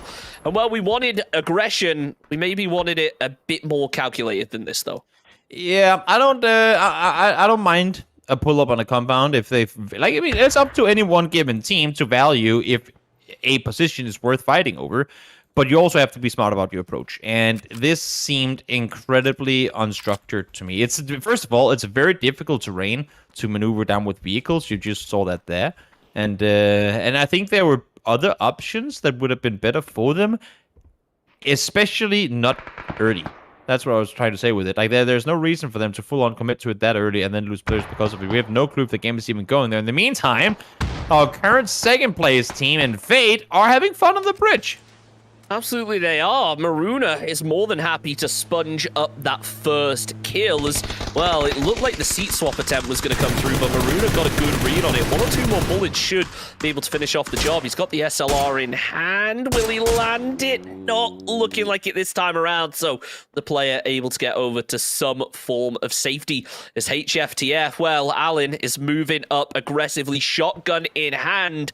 I always love to see a shotgun play, but how effective is it really going to be with this many players who are going to look in his direction as soon as his position's given away? Yep, down he goes. Maruna once again out there fragging. Made his way into the top of the kill leaders. Now he's probably going to be able to go and overtake the first place. Yep, impressive to see as Fade now 2 kills. There it is. They are closing the gap between them and Tattoo Honeys. 1 more and they'll tie it up and will in fact overtake for second based on that kill point tiebreaker. So we will see how it ends up working out for them. If they can finish off this final player from HFTF, then they are going to be over the moon and pretty confident in terms of finishing up the job, surely, of getting direct qualification through to the next round. Well, let's see here. Trying to hold on in blue, at least for now. I don't see exactly why they would want to stick around here for too much longer, though. I mean, you know, make the late rotate. Who knows? They might be banking on it going up to shelter, and they can just backfill, no problem. True. That's a strat. In the It's a meantime, strat. we have someone sitting very still. Did he just DC? They were like, nope, not playing this one anymore. Nah, he's moving around. He's all good. He's all good. Sitting He's still tight there. I think he's inside just the building. nervous of Fade. I would be nervous if there was a full squad of Fade. That's respectable. That is respectable. No reason to overaggress. In the meantime, we got ourselves a naval rotation. Not something you see too often in these circles. Curious to find out where they're banking on making landfall. But then again, I mean, looking at the map right now, there really ain't any threats to them on this side. Let's see if it paid off, though. Circle, back on land we go. And now they might be wondering, should we just have stayed over on the Milton side of things? Because it looks pretty good right now. As long as we get a southern hardship for phase 3, I'm Are happy. they turning around? It looks like it. They just did a full 180. Oh no, they're crashing. Are they crashing? It feels like they're hopping in the vehicles to crash this, surely. I mean, they've killed so much of the team already. There's no reason not to clear it out and get that extra point. But instead, they are going to be able to get over there to safety. And it's just going to be, I have no idea how to say that name. Broken, maybe? I'm looking at the Broken map here, boy. and Scooter and the guys are... I mean, they were headed up towards Milton Power, and then halfway there, almost by the beach, they pulled a 180, and now they're going back the other direction, and they're going to Novo. I don't think they're playing the same game as us, because the circle's already gone the other direction. I think they're trying to play for Are they Milta. beaching the that boat just makes too? sense. I think they play for Milta here. I think they're going to try and get themselves a vehicle across and then play for Milta. They're struggling to get even onto the jetty, though. So they will make it up. That's an interesting one. I hope they got I mean, they've vehicles. got cars. I mean, that is true. That I mean, they were the ones to leave from here, so it makes, I suppose, sense. But why not just take the boat back? I guess they wanted the vehicles in case the circle hard shifted north. But yeah, you know what? I'll give it to them. Tom, Yeah, I'll give it to them. You knew what you were getting into. You knew what you were getting into. I'm No, a I terrible think of it. commentator. Now I think of it, the idea might be play the west side of Milta, grab those shacks, and then depending on how the zone actually shifts, potentially use the vehicles to rotate up to the north, rather than just crashing into Milta or crashing over to the cliffside. That seems to make a bit more sense to me as to why they'd be doing that. But still,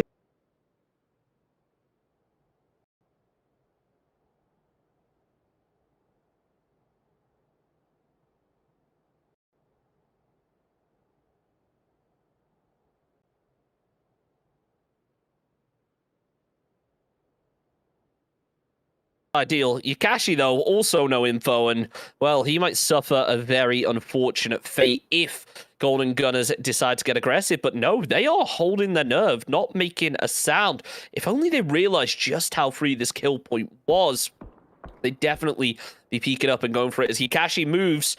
Come on, Darth, stand up, get yourself a kill. There it is, Golden Gunners gunning down Yakashi. Finally, another fight kicking off as it definitely feels like things are going to be slower for the early game here. Everyone got so prepped for a super aggressive early game. Now that Phase 2 has cut out a lot of the water, things have slowed down a lot.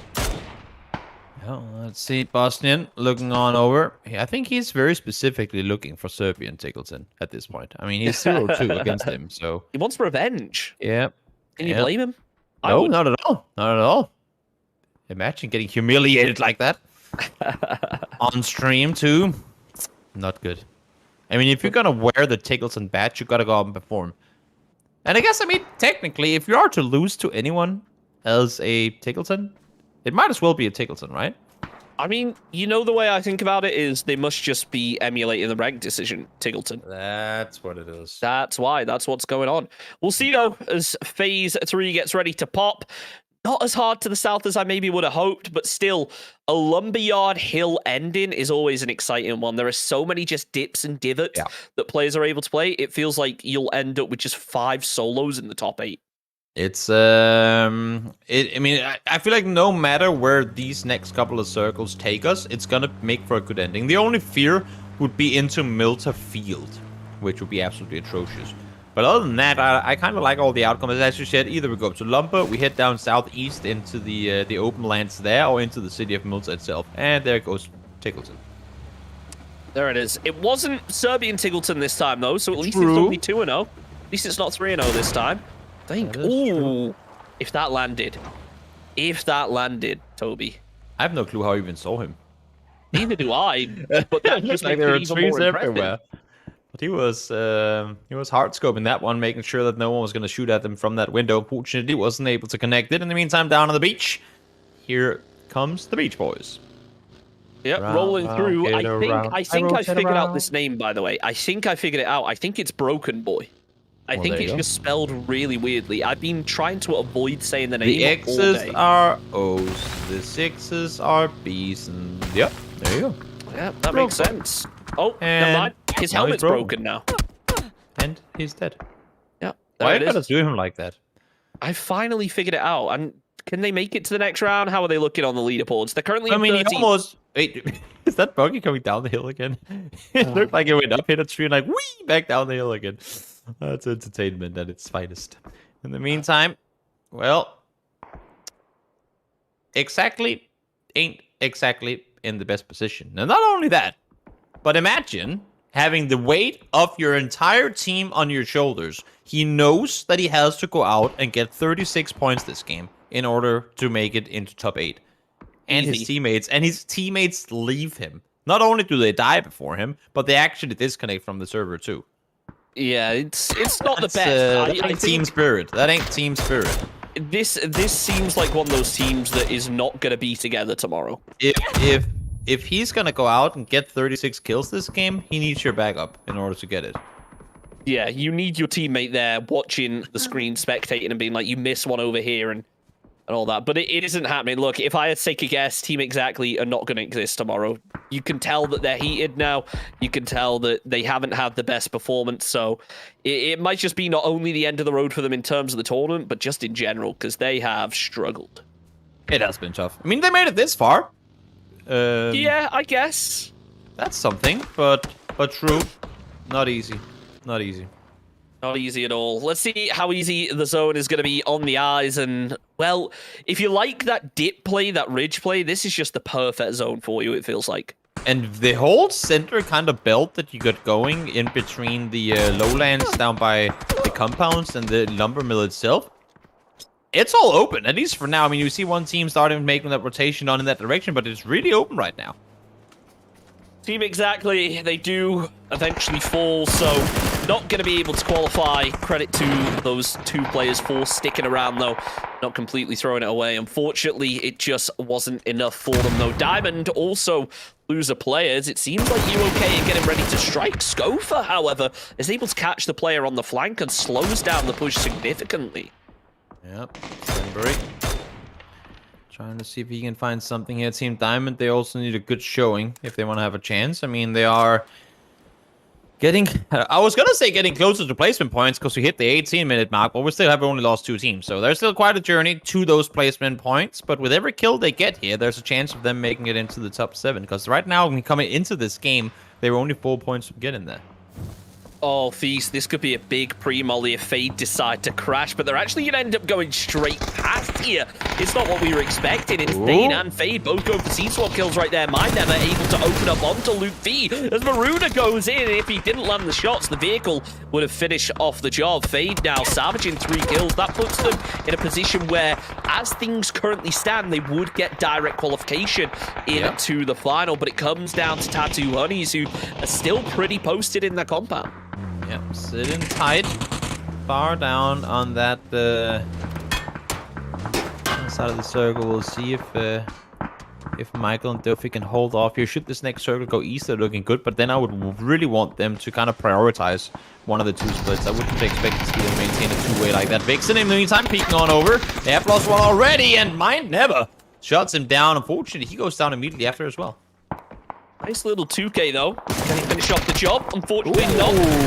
Labornio able to turn it around, but IDK up from the top, catching him in an off angle, will keep his team in it. That's 4 kills for Exile. Now, look, it'd be a massive feat to be able to make it into the top 2, but it's doable. They've got 69 points, nice, and they need to get another 20 to be able to at least tie up with Tattoo Honeys. So it's still anyone's guess as to where it's going to go, and Exile, if they can perform big enough, they could still make it directly to the final. Yeah, they need to put on the thrusters, though, if they want to get there. Still quite a few kills to get, and Tattoo, I believe, both Tattoo and Fade already got kills as well. So, in this game. So, it's a long journey, but not an impossible one by any means. In the meantime, Golden Gunners trying to stay inside the top 7, sitting in 5th place right now. A few kills coming in, but also casualties going their way. And then we have here Hoshi. I mean, they know what they're sitting at. They're at the 8th place team right now. They're playing it slow and they're playing it smart. As they should. They still need to get 4 more placements to be able to get into the point, so they need to try and finish off this fight.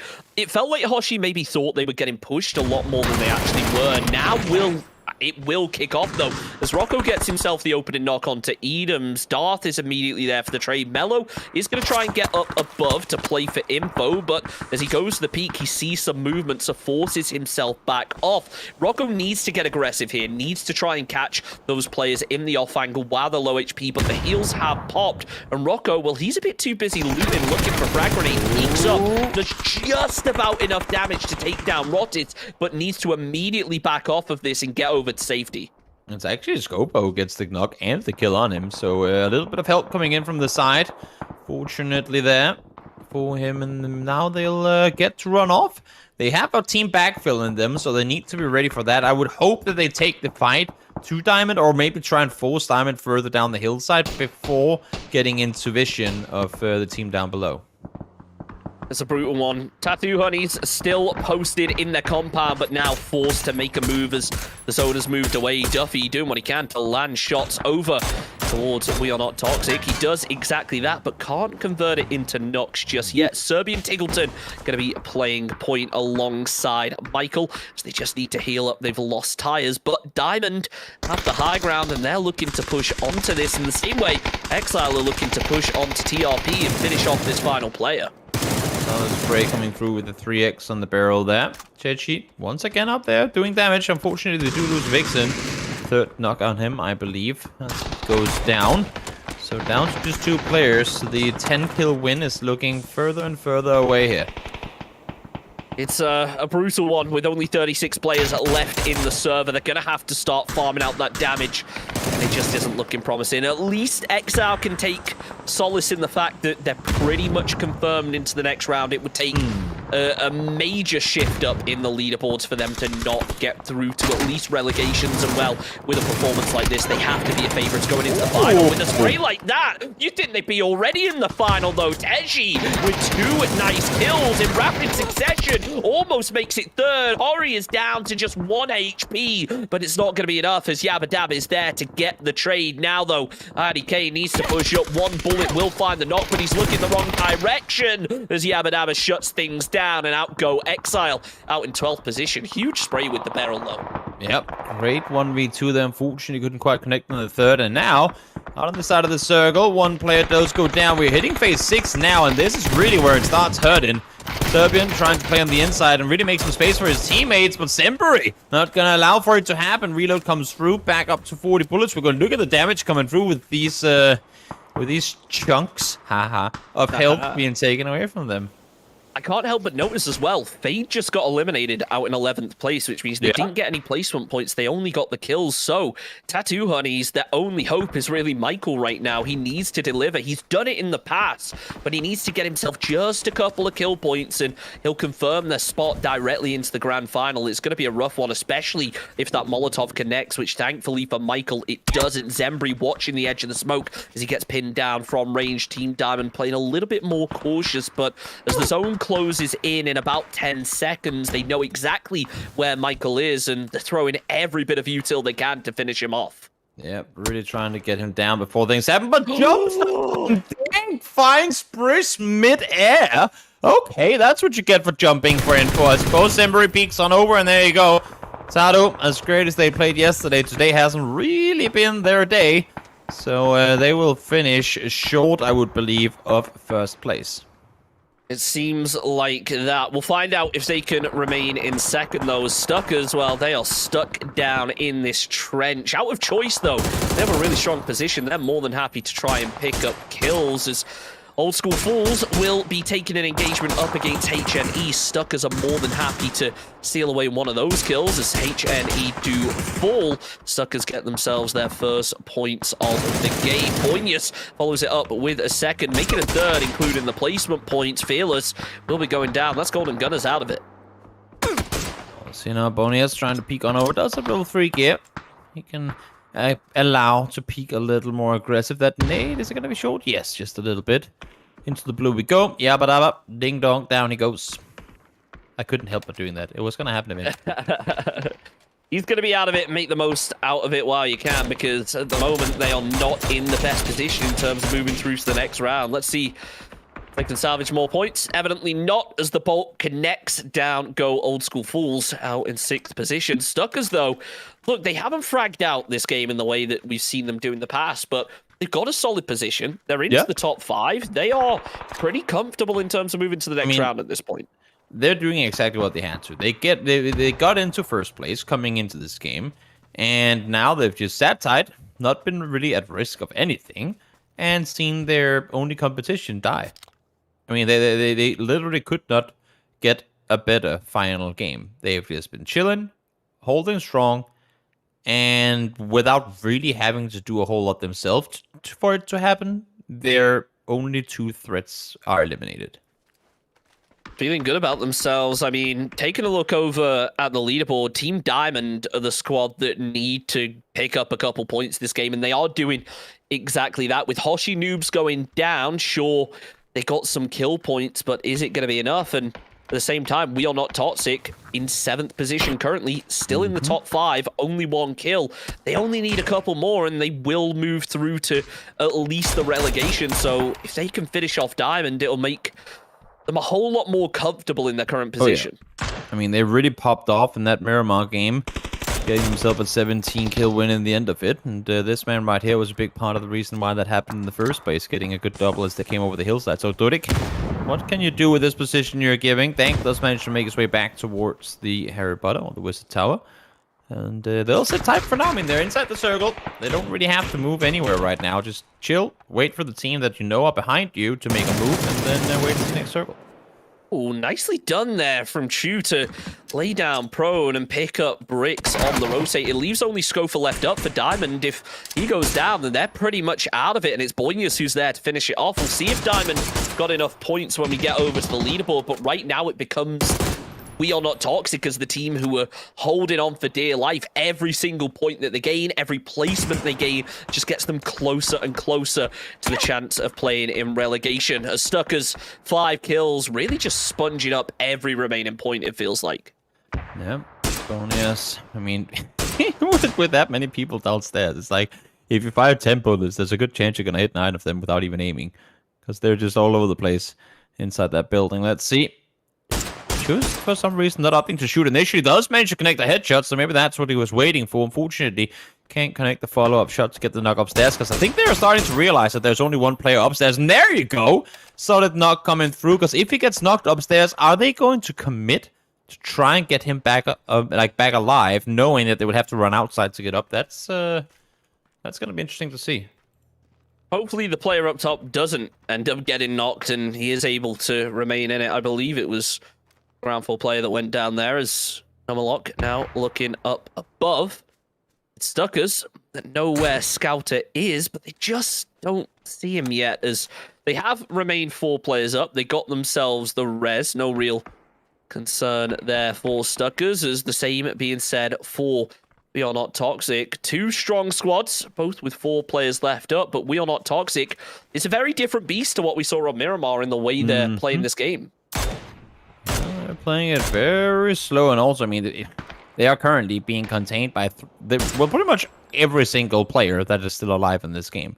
So it makes sense that they're very hesitant in making moves, but they need, what they need right now is a god-tier headshot. I'm not sure where they're going to find it, especially not now that Dodik died upstairs, because there's no way he's getting back alive. So, unfortunately, things are really panning out for them. And nonetheless, I mean, the more they commit to try and get the kills here on this side of the circle, the more in trouble they could easily turn out to be. Yeah, Numalok will almost lose 1 as Shu starts to move around the side. He has a good read on where those players are going to be, but doesn't have any lethal util to work with. He's looking over towards the windows, but really wants to hold that back door, knowing the players are going to be forced to make the move. He does finally take the shots, but only able to land 1 of them, unfortunately. Maybe was expecting the player to actually hop in the vehicle. Boynius, though, he expects the player to run through the smoke, and it pays dividends. Nice knock onto pros. Shu just waiting, knows that someone around, spots him through the smoke and finishes off the job. We Are Not Toxic out in 4th, but the question now becomes, is that enough to hold on to a top 7 placement?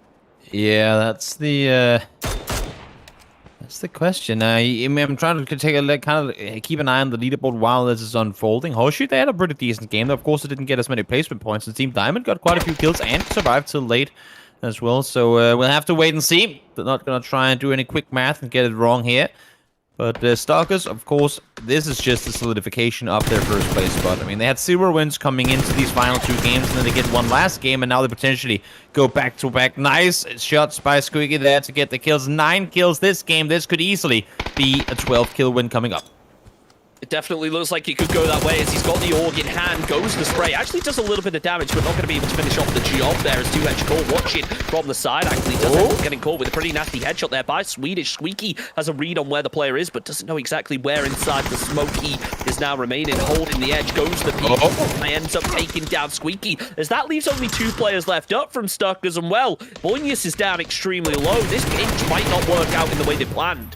Oh no, 1 more tick from Blue, and down you go. It's a 2v1 now in favor of Numalok. This is insane. I was not expecting that to happen. Might have talked a bit too early. Thought it was going to be an easy 12-point game, but they still had something to say. Swedish, 4 kills already, Marco. Going with the single, and no! Get him, Aponi is able to get 1 down, so it's now 1 versus 1. Marco, no best for him, but up against a player that just has to be hit once, and he will fall down. If that nade was cooked, it's going to be absolutely perfect. Nade comes through. No damage done. Second nade was over the top. Spots him. Shoots. No damage once more, and he got the first nade off.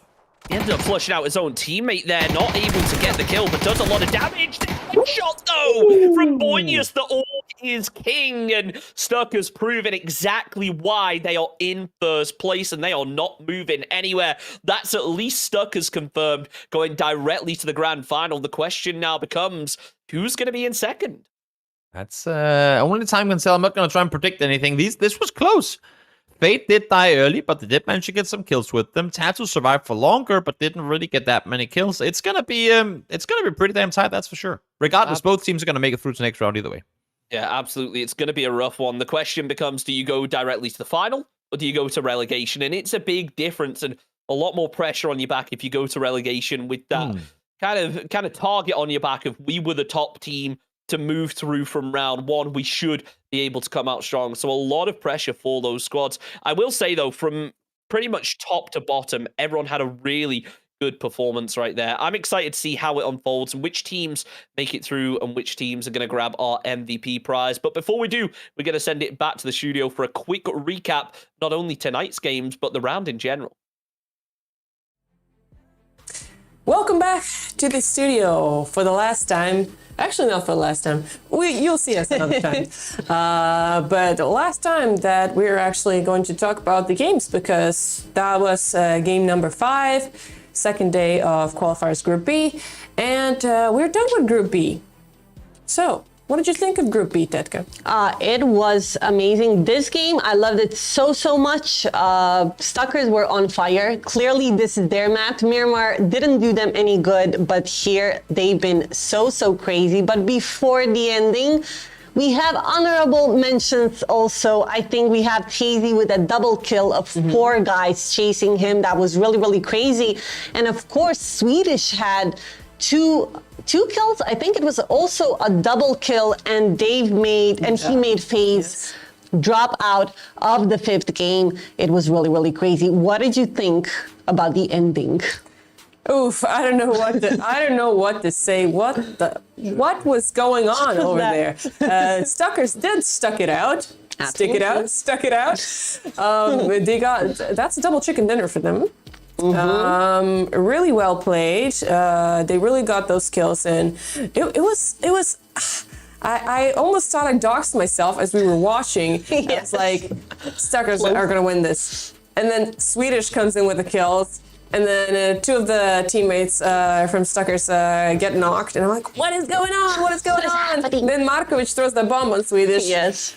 Oh my goodness. I was like, what is going on? What is going on? But then I saw, I think Bonias finished it, and that was it. That was chicken dinner for Stuckers.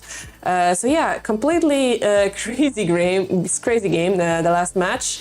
I had no idea who's going to win, who's going to die.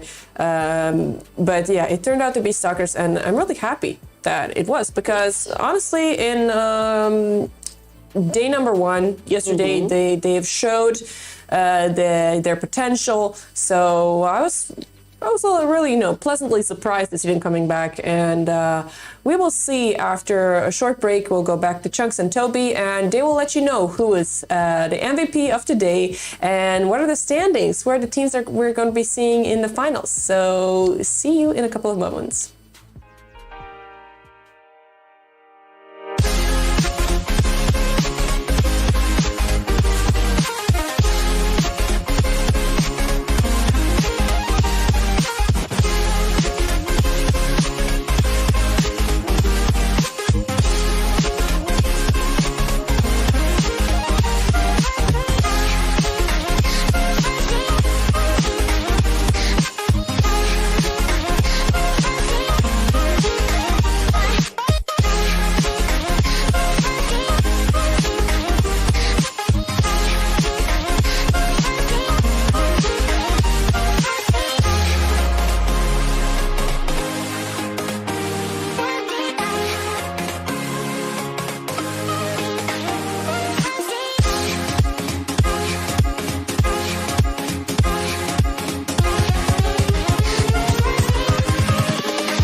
Toby, that is not only the night, but also Group B over and done with. 7 teams are going to move through to the next round, whether that be relegation or the final. Exciting to see for them. What are you thinking? Which teams are your predictions now? I couldn't hear the end of your question, not gonna lie. Neither. I couldn't hear myself then. I think someone forgot to mute themselves in Discord. Anyway, let's take a look over at the leaderboard after tonight's games and see how things are currently stacking up and which teams move through to the next round. It's Stuckers and Tattoo Honeys narrowly moving directly to the finals, but wow, that is a close leaderboard from 3 all the way through to probably, 9th, 10th? It's insane that Diamond managed to surpass. I mean, they jumped We're Not Toxic by that 1 point. They were sitting for so long, We're Not Toxic, inside that Wizard Tower. Just could not find any kills from that position. And they could jump by them. That's insane. But, having said that, they are in 8th. And they have just beat Angry Eagles from Group A. So, unless if Group C's 8th place managed to get 58 points or more, they are through as well. Yeah, it's a nerve-wracking one for them. Let's not forget, though, it's not just about the teams that make it through. We also have an MVP prize for that player who stands out the most. Before we get to that, though, let's take a look over at our kills and damage stats and see how those players are looking. And it's Maruna, in the end, who steals away the kill leaderboard, but it's a close one. It sure is. I mean, it's high up there at the top for kills. Curious to see who had the more damage of the two. But Maruna, and we saw him in some pretty clutch situations today, to be able to get some good kills. So well deserved. Yep, let's take a look over at the damage before announcing our MVP, though.